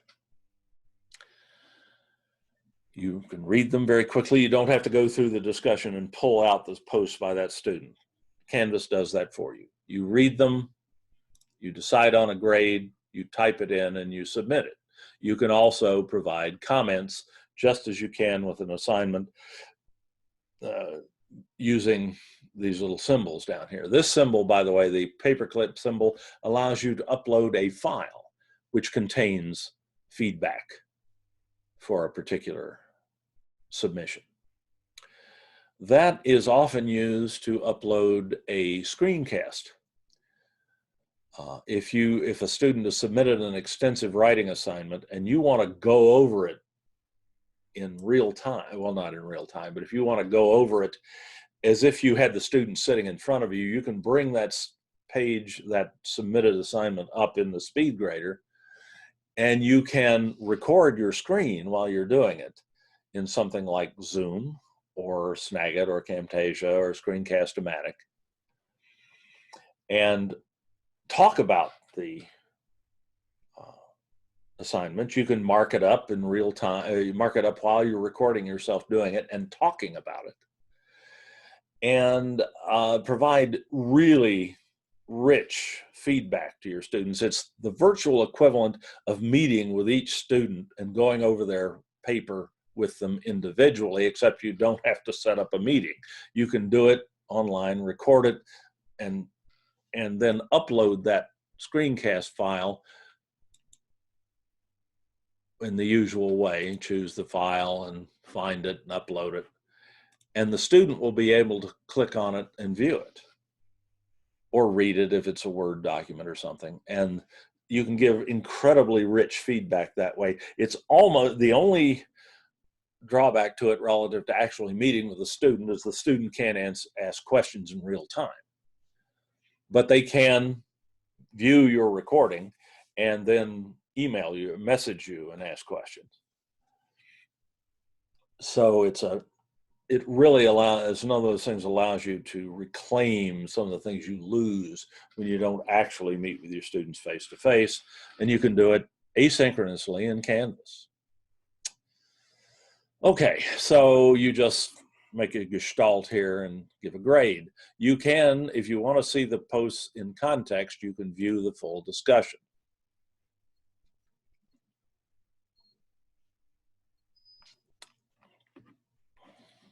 And then just hit the back button on the browser and go back to the Speedgrader. So that's how you grade gradable discussions. They're very simple to grade and very quick usually. Oop, that's not what I wanted.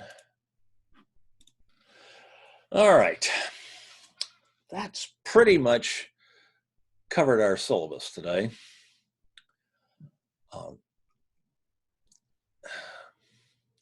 There's one other thing I just ran out of time for, and that happens all too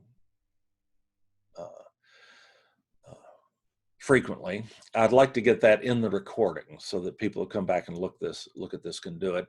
I understand some of you need to leave. It's 12 o'clock. You're getting hungry, getting cranky maybe, and I certainly won't hold that against you. Not that I would anyway, but I will mention just briefly that it is possible to create, usually for homework assignments, something called a grading rubric.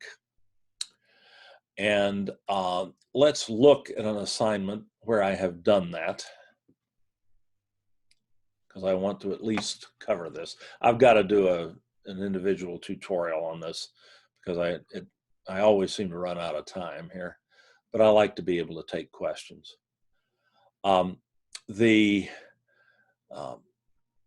Let's see, I think I've got one for this assignment. Let's go in and take a look at it, edit it. No, shoot, I don't. Well, I can, that works. I can show you how to create one.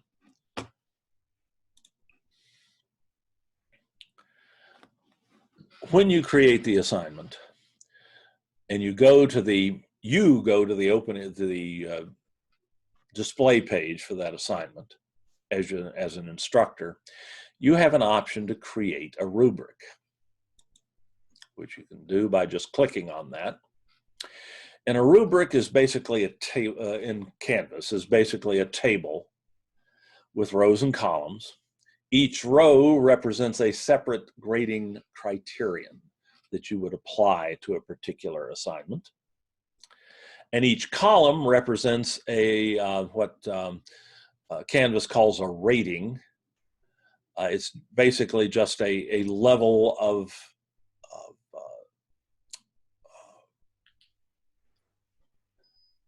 quality of the student's response. You know, like full credit, half credit, quarter credit, whatever. And you can put in descriptions for the criteria and the ratings. So like you get by default, you get one criterion and 2 ratings and a point value. Well, this is the same question I used in the assignment I created earlier. There's really 3 parts: define screencasting, list 3 applications, and list hardware and software requirements. So there's really kind of three criteria here: the definition, the applications, and the hardware and software requirements. So I can create a criterion for each one. I can edit the criterion. That little pencil symbol is a universal edit symbol in Canvas. You see that and you click on it, you can edit something. I can edit this description of this criterion. I'll just call that definition. I could type a longer description if I liked as well. So now this criterion is the definition. It's that part of the assignment, just putting in the definition. And how might I evaluate the level of a student's success in doing this? Well, I have this first rating, and I have 10 points here, so I have to decide how many points the definition is worth. And I think 5 points, it just used 5 as the default, but 5 is probably about right for that in this case, out of 10. Half the credit is the definition in my mind. I can name that, I can edit that rating by, instead of just saying full marks, I can say complete definition. It covered all aspects of screencasting. And for that, I give 5 points.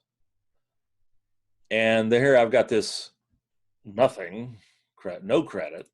I might call that no definition. No or incorrect definition. And for that, I'm going to give nothing. But maybe I want an intermediate stage or two. Like maybe, and to get that, I click this little plus sign, which allows me to add this white plus sign in the blue circle, which allows me to add a rating to this criterion, to this rubric. And maybe this one is worth 2.5 points, half credit. And I might call it incomplete,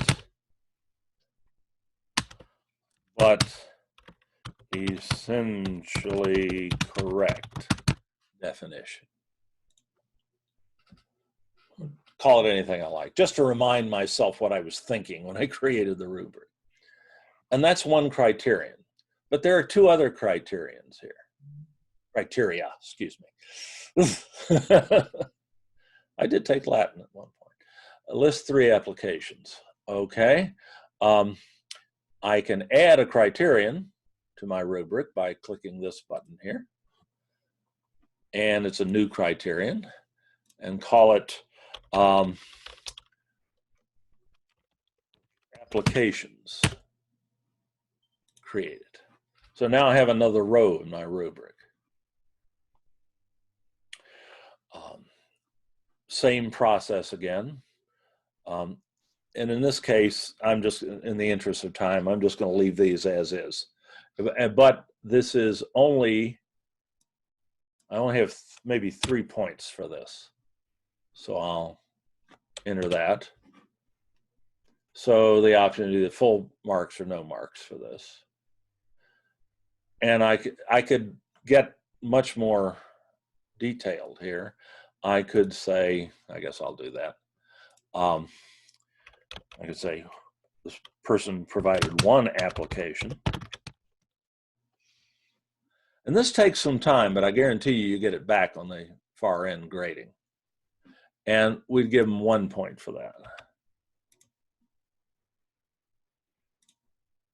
I could say 2 applications. If they provided 2, I could give them 2 points.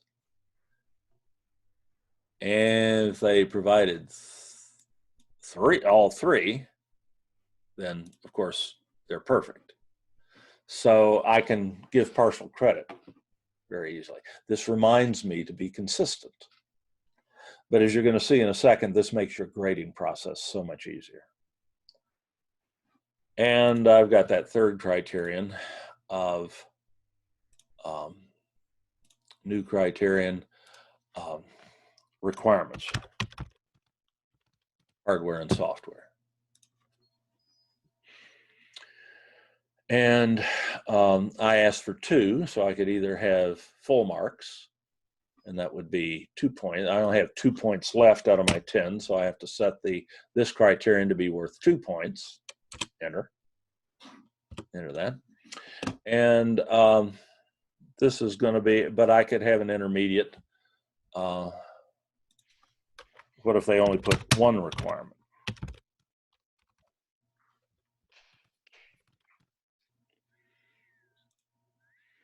So now I have all my partial credit options laid out in my mind.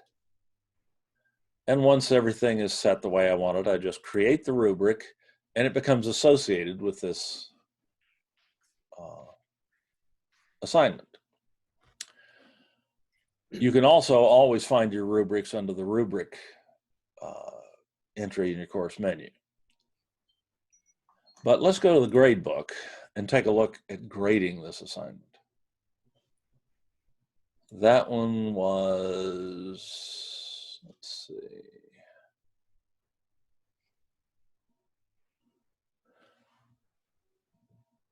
There it is, define screencasting. Well, I don't have a submission to that. So let me go to, that was bad planning, sorry. I can remedy that by just having my test student submit it. Go to student view.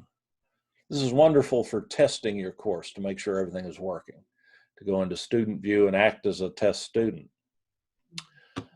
Define screencasting, there it is. I hope that's the right one. I think it is, yes. There's the rubric we just created. I can submit the assignment as my test student. And I can choose, I've asked for a file upload, so I can choose that definition file that I used before and submit the assignment. Never hurts to see that again.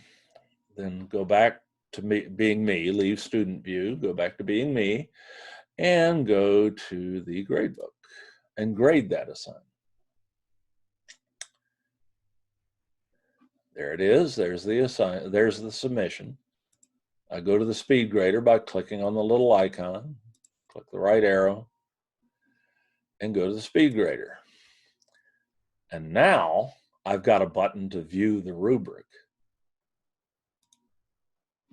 And I see the rubric, and let me expand this a little bit. I see the rubric as a table. And I think this student did great on the definition, so I can just click right here, and that gives them 5 points for that. They did great on the applications, I'll give them that, but they didn't provide any requirements. So they get nothing for that. So when I save that,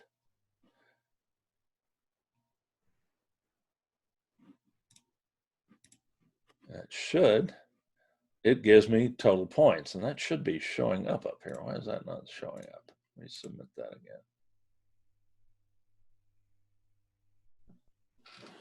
again. Not sure what I did wrong there.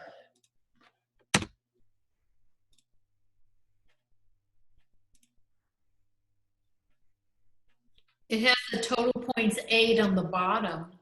Yeah, it does, but it's not showing in this box here, which it should. I've had that happen before. I'm not quite sure why that happens. But not normally, the 8 will appear here automatically, and I'll troubleshoot that later.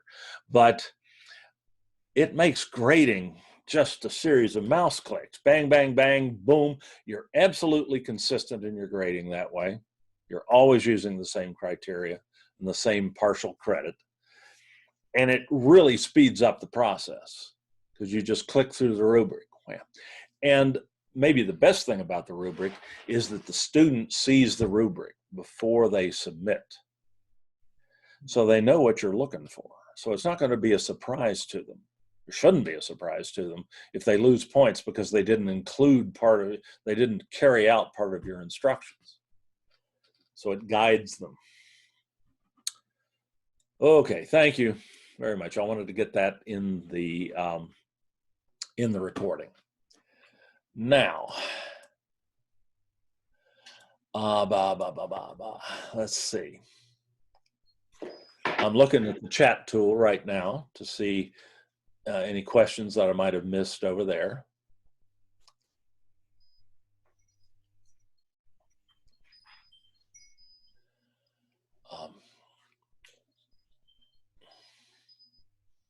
Answered a question about creating a manual column. We've done that.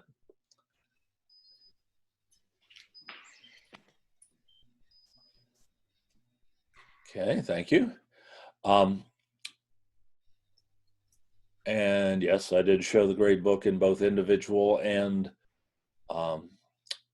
full view. Can you show the button where I can enter weights for assignment groups? Yes. That is in the assignments tool.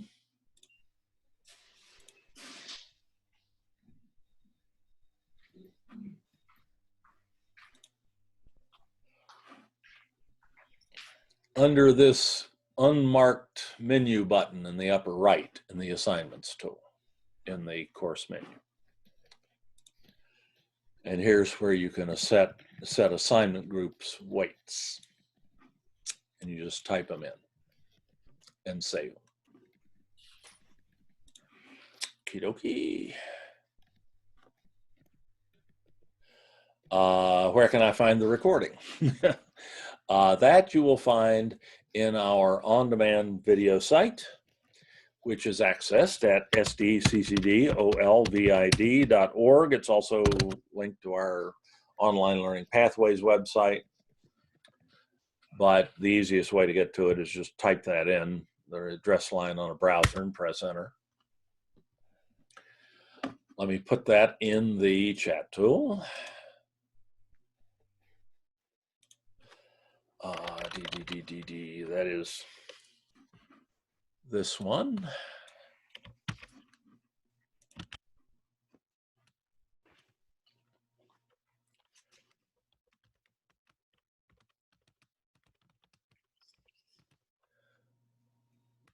That's in the bottom of the chat tool. Remember, you can save that. The Zoom recordings of all of our workshops are included in a group called Workshop Archives.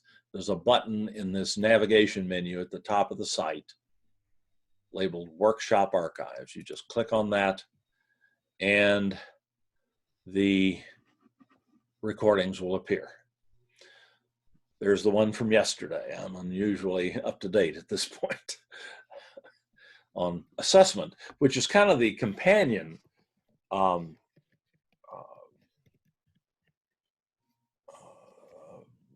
workshop. Sorry, word just escaped me there for a minute. The companion workshop to the one we're doing today on grading. They're complementary, so it's good to see them both. So if you missed the one yesterday, the recording's already there. And this recording will be up there hopefully by later on this afternoon, and it will show first. We have many other recordings of almost every workshop we do. We have 7 pages of these. Yes, Kathleen. So I missed one on the, I don't know, adding video. I missed that one. Yeah. I can just go back and look at it and you sure can. learn everything. Well, it won't be any worse than it was the first time anyway. I can guarantee that. And good afternoon, everyone, and welcome to our session today on adding.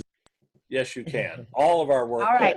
Thank you. We record all of them as long as I remember to do it. Ah. And as you saw this morning, that is not a guaranteed. Thank you. I'm not sure. I didn't see who that was. Who That's Kathy. And thank you. But Thank you. thank you. As Thank a you result very of it, we didn't miss anything important in this one today. Thanks to that. So I appreciate that. Thank very you, much. Dave. Thank you, that's Dave. Thank you, number one. Dave. Bye-bye. Bye. That's Hello, That was Bulldog. great. Thank you. Thank Thank you very you. much. You You bet. were really You bet. great. You are always great. Thank you. Yeah, you really are. Thank you. Okay, I've still got a couple of questions here I'm going to cover for the Oh, okay. Well, then maybe I'll recording stay. purposes. If you want to stay, you're welcome. If not, have a wonderful weekend. It's a delight talking to you today. This is just about my only social interaction, so I really appreciate that. Ours too, yeah. Yeah, unfortunately. Thank you. We got that one. Did you use the webcam for feedback when you were teaching? Actually, I was teaching in Blackboard, so I didn't have that. I did use screencasting for teaching, for feedback on student assignments. Yes, and that Thank was you. very much appreciated by the students. Thank you.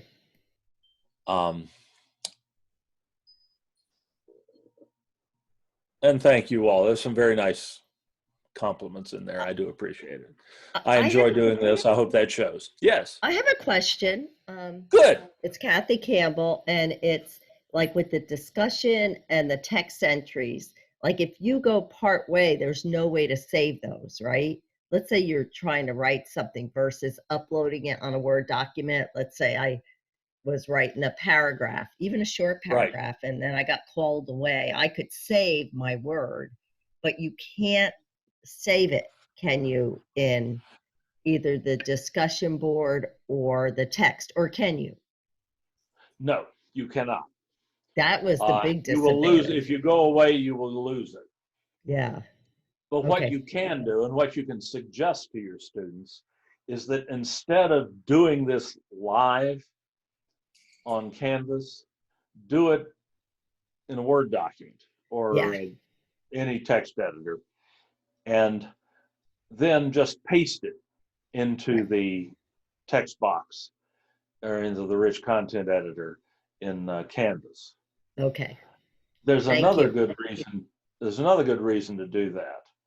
If the student is entering something in, say, a text box as part of a test, or to satisfy a homework assignment, if they take too long, if they sit there and think too long in between typing, or if they just take too long about it, Canvas will see that as inaction on their part.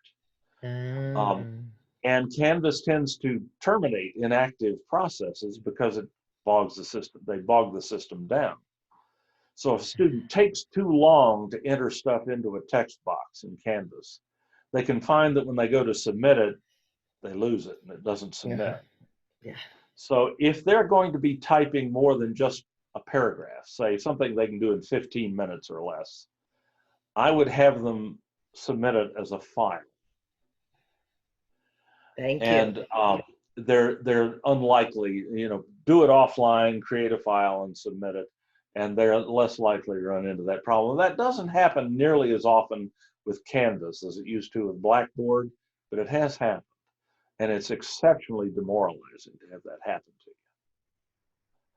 you. And students are probably not aware of that as a possibility. So I would use that text entry submission with care, and not use it for something that's going to take the student a lot, where the student's going to have to think a lot and take a long time with it. I'd have them upload a file instead. Good question. Thank you. Does anybody else have one? I have one that does not relate to the subject. Anything at this point. I'll answer questions on any topic at this point. So in Zoom, when the students, I've assigned breakout rooms, so they're in their breakout room, I noticed that broadcast. So if I type something in there, will that get broadcast to them? Yeah, you can broadcast a message to all breakout rooms simultaneously. And where do they find that? In the chat room? It will pop up on the screen and it'll go into the chat tool, I believe. Yeah, but they'll see it. They'll see it. They won't have to look for it. Okay. So I have a question in reference to Zoom then. Good. I was just Zooming, in my recurring meeting, but is Right. it better to Zoom through the Canvas, Zoom, whatever that is, Confer Zoom? Confer Zoom app in Canvas. Yes. And what's the There advantages are and disadvantages? yeah, there are varying opinions on that. I would say do whatever works fine for you. It works equally well either way. I would just go with the way that works best for you. Well, I don't like the Confer Zoom app, so I do everything through the website or by, I use my personal meeting room for everything. Okay. Because the only way I've ever seen Zoom fail is if the students end up in one room and you end up in another. If you always use your personal meeting room, that is very unlikely to happen. Okay. But the one thing in Confer Zoom, it could show how many people are logged on. It has an attendance thing. Is that in the regular Zoom? Because the regular No, Zoom doesn't have that, right? Does not. If you Okay. don't do it through the Confer Zoom app, you won't get that. That's Okay. why I ask for people to enter their names and names and email addresses. It's an attendance thing as much as anything else. Oh, did you do that? Did you do that to your classes? Like, when you were giving classes, did you use Zoom? Well, Besides our with Flex. Zoom, since Zoom has become available, I've only taught classes like this, professional development classes. I haven't taught students, but I would, yes, I certainly would. Okay, I'm just curious. I didn't know. Because you don't necessarily have to ask for their email addresses if you don't want just to. their Just put their name. names in, then you'll have an attendance roster. I like to have the email addresses, and we're all professionals. We're all in the email directory and so on, so that we can find each other. So it's not a privacy violation. But if it were for students, I would probably just ask for their names. Okay. And what's the disadvantage of using the Confer Zoom? Is it doesn't just work harder? Some people have trouble using it because of email mismatches in their district accounts and their Confer Zoom accounts and so on. It was very glitchy for people early on. It's better now. And a lot of those issues have been resolved, so there's no real downside to using it. I just, again, I like to use my personal meeting room. And when you schedule a meeting in the Confer Zoom app, it creates a unique meeting room that's only used once. And if the students click on the wrong link on the wrong meeting, they end up in the wrong room and they never see you. And that happens more often than you'd think. Yeah. Can it be a reoccurring meeting just like on the regular Zoom? So it still generates a new meeting ID. Oh, that's stinko. Okay. Indeed. And it makes it more likely that one or more students are not going to be able to find you. If you use your personal meeting room all the time, even if they don't have the current link for this meeting, if they just go back to an old one and click on the same link, they'll get in. It does make it a little more likely that you may get Zoom bombed. Have someone come in who's not supposed to be there and try to disrupt the meeting. Okay. And you hear about that a lot. There's been news stories all the way up to the New York Times about that. Right. But you know how many Zoom meetings I give every week. I've done thousands of Zoom meetings, well, certainly many hundreds of Zoom meetings over the years. You know how many times I've been Zoom bombed? Once. Okay. And I had the person out in like 20 seconds. They weren't able to do any harm. It was just a little disruptive, but it's just not difficult to handle that. And it happens very rarely. It's one of those, Yeah. you know, if it bleeds, it leads things. Right.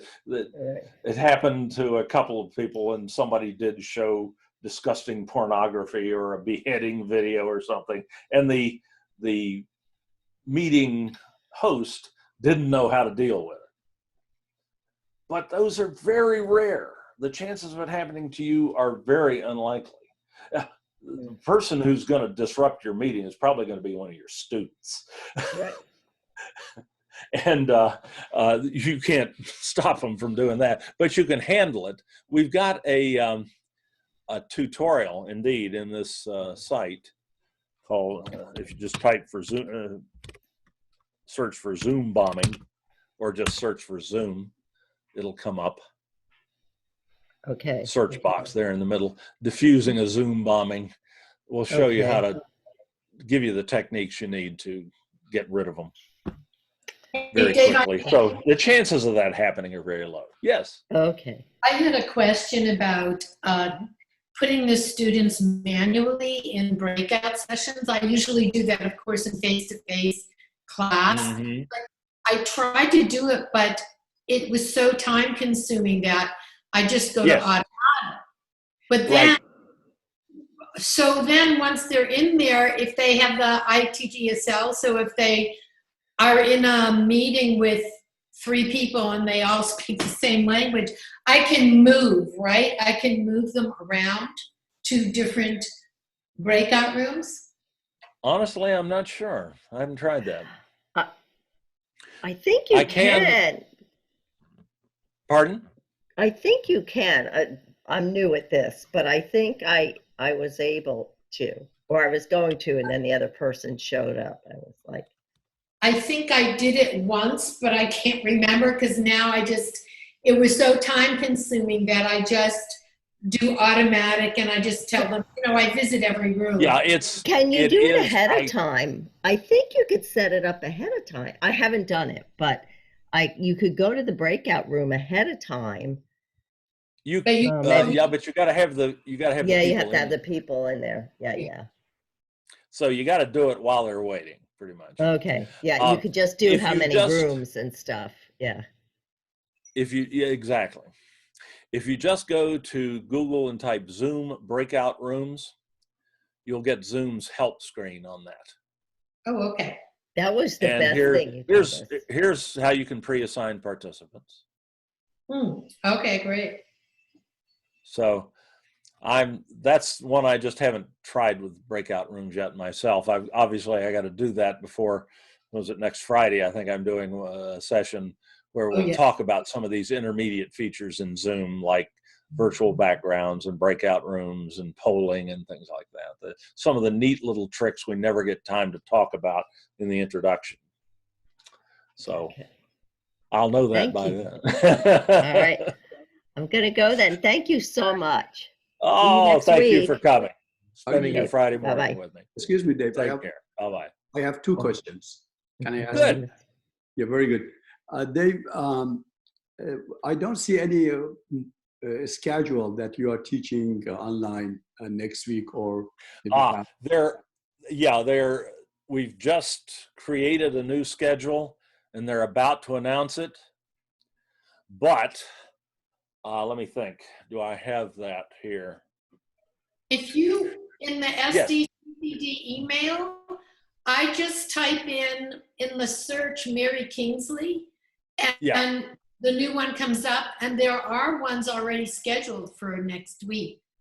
For next week. But we have a tentative schedule for all the way to December that they're about to send out. But they haven't, it's not quite finalized yet, though what's in there should be good. We may add some more stuff to it. And I have that here somewhere. I'm trying to think where I put it. I think I put it in Excel spreadsheet. There it is. And let me see. This is not like confidential or anything like that. Just realize it is subject to change. Whoa. Mainly additions we'll probably be adding some stuff to it. But let me see. This is PD schedule. Okay, I know what the file name is now. I should be able to put that in the chat tool. Let me go over here to the chat tool and pull up my documents and search for PD schedule and open. Okay, I just added a network disconnect, resend. That's interesting.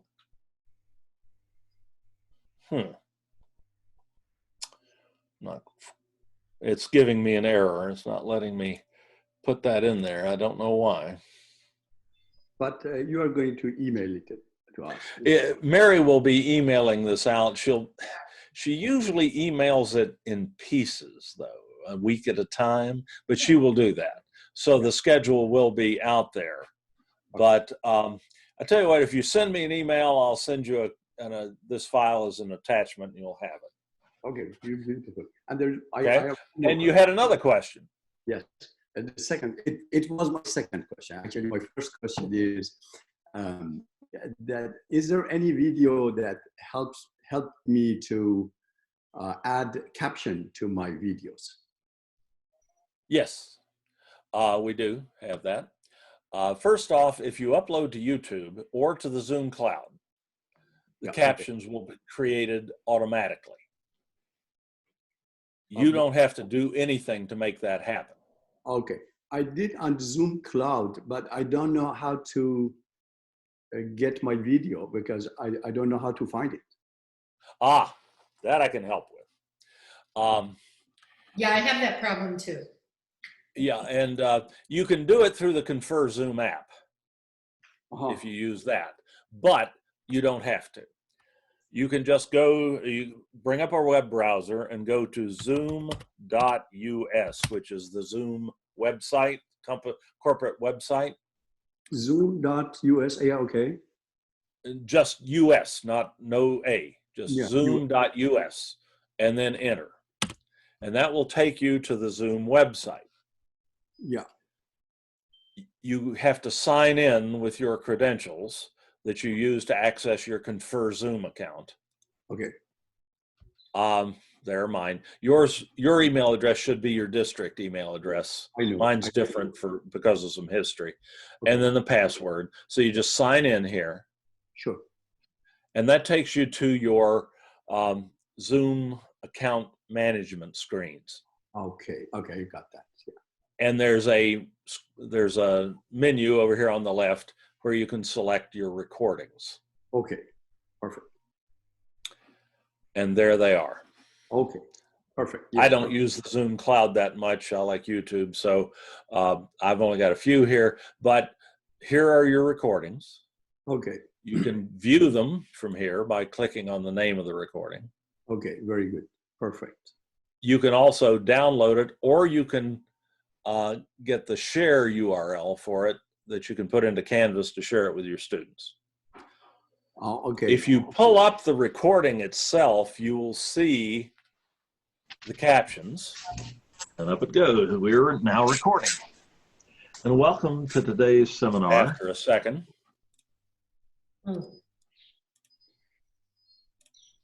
Your captions will appear in the form of a transcript over here.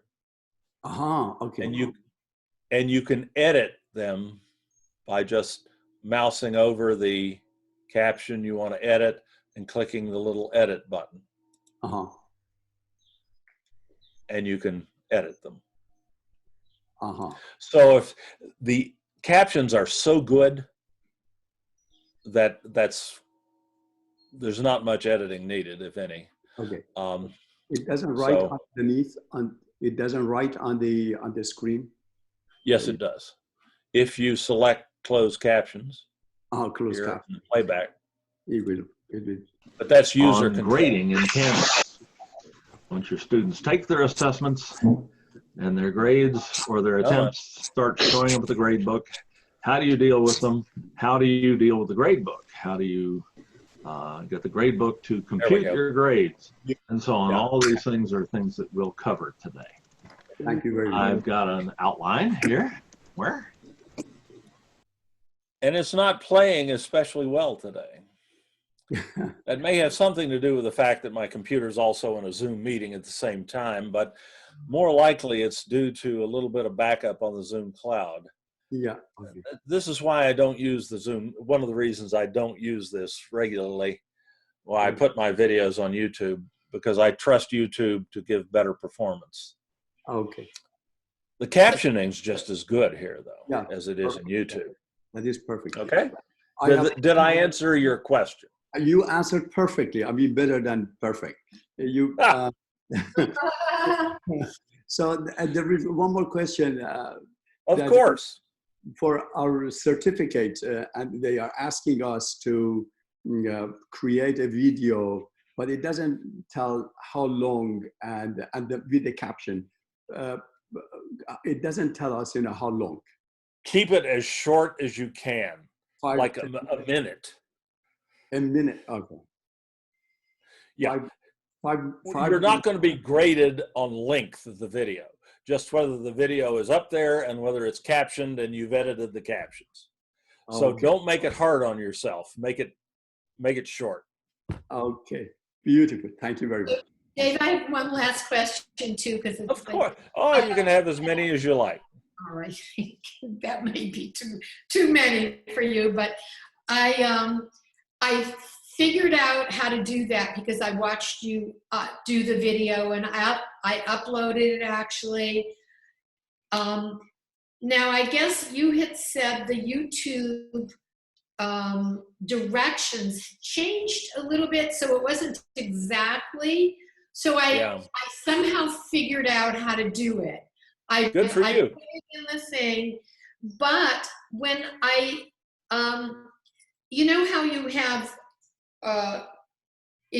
you have one video there, and then there's another video that has the closed caption that you edit. The Right. first video you delete, and I couldn't figure out how to delete it. No, there's really only one video. You may see different representations of it. Now that's what it was. Let's go. Let me go to YouTube. Let's take a look at the YouTube captioning interface, and we can talk about it. Here, I'll just pull up one of my videos on YouTube. One that's not horrendously long, and that's not directed at a particular. Okay, here's a little tutorial I did on the grading scheme question in Canvas today. So let me pull that one up on YouTube.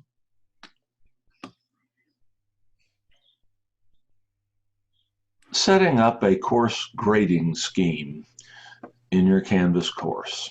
This will allow you to assign letter grades automatically. Okay, so this one is captioned automatically. You don't have to do anything to make that happen, either on YouTube or on the Zoom cloud. The captions appear a little faster on YouTube usually than they do on the Zoom cloud, but they're just as good when they appear in the Zoom cloud. In YouTube, to edit these captions, you go to the button that only you see because YouTube knows you're the owner of this video. Mm-hmm.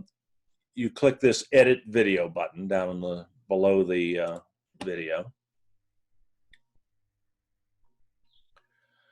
And you go to a video details page for that video. You're only able to do this for your videos. You can't edit someone else's captions. Right. Okay, so when you get to the video details page, there's a menu option over here on the left for subtitles. Subtitles, captions, basically the same thing. Okay. Click on that. There's a technical difference. Okay. I have already edited these captions, so this doesn't look just like it would for a new video where they haven't been edited. Let me see if I can find a video where they haven't been edited. I used this as an example the other day, apparently. Setting up a course.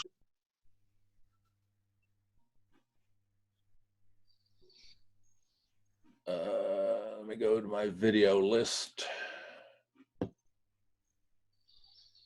Find one that I haven't edited that actually has captions in it. Let's try this one. I don't think I've edited these captions. I usually don't, because quite frankly, they're usually good enough.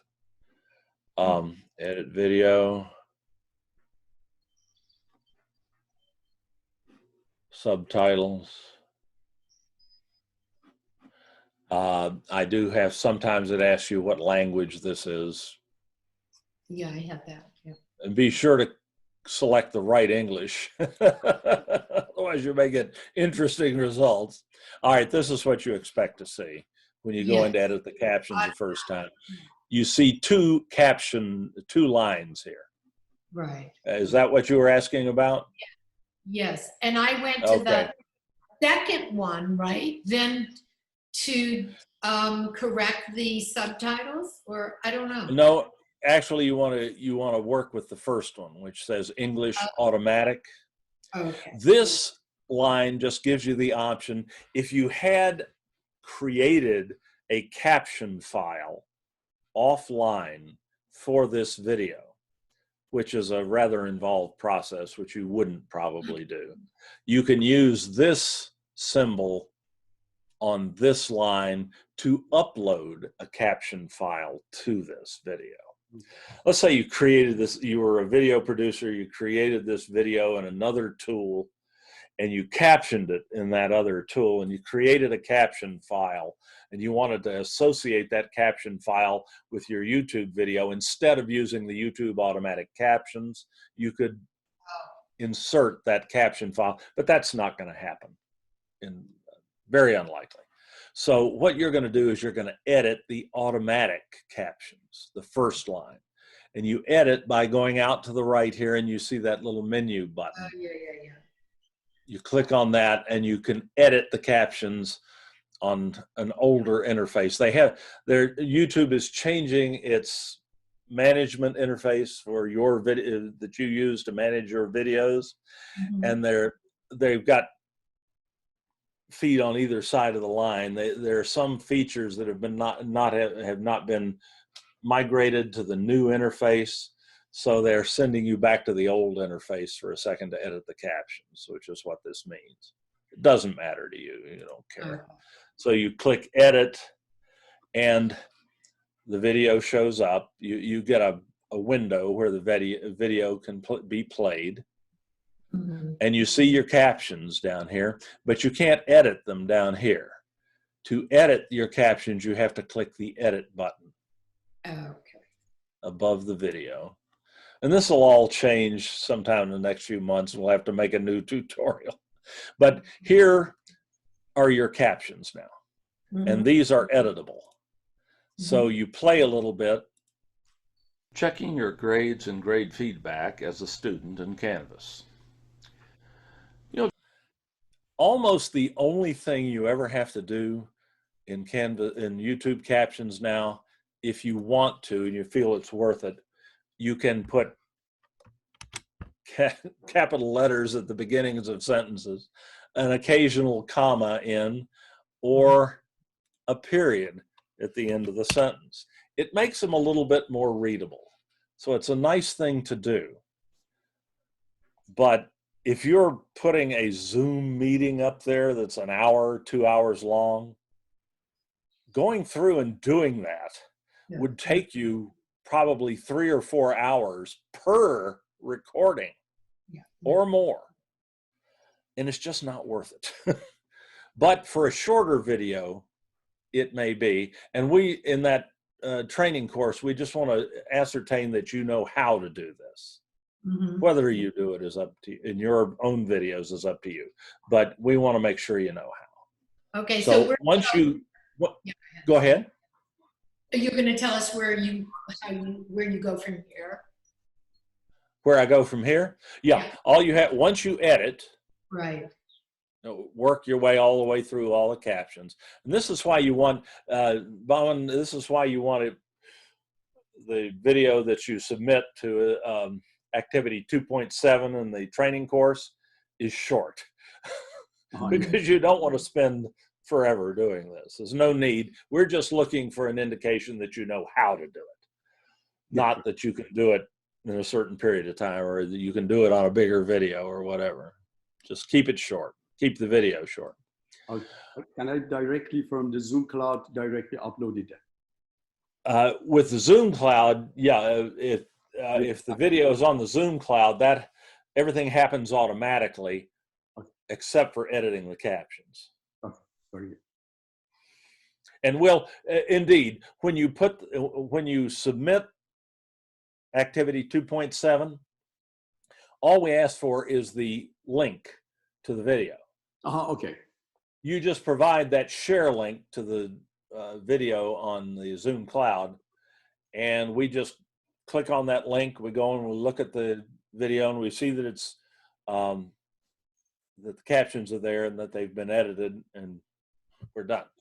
Okay, beautiful. Thank you. And we're perfectly happy. Thank you. But on YouTube, when you finish your edits, you go up here and you click Publish Edits. And that saves the changes to those captions, and then you're done. It's ready to go. Then you just get the share URL for the video, which you can get, click Return to YouTube Studio. So you go back to the video listing in YouTube and go to your videos list here. And that video was this one. You just go to the details page, the first icon, and the link is right there. And that's what you submit, is that link. Alternatively, you could just bring the video up on the screen. Setting up a course grading. And click share below the video. Okay. And that will give you the link too. Okay. And the link is all we need. Okay, Dave, I have to run. I have another meeting at 1. Thank you so much. I actually kind of got some of it, went through my thick skull. I mean, it's been wonderful. It's been wonderful, really. Thank you. You're certainly welcome. Great. Thank you very much, Dave. You bet, Bauman. Good to see you. Good to see you both. Yeah. Have a great weekend. You too. Thanks a lot. Goodbye. Bye-bye. Bye-bye.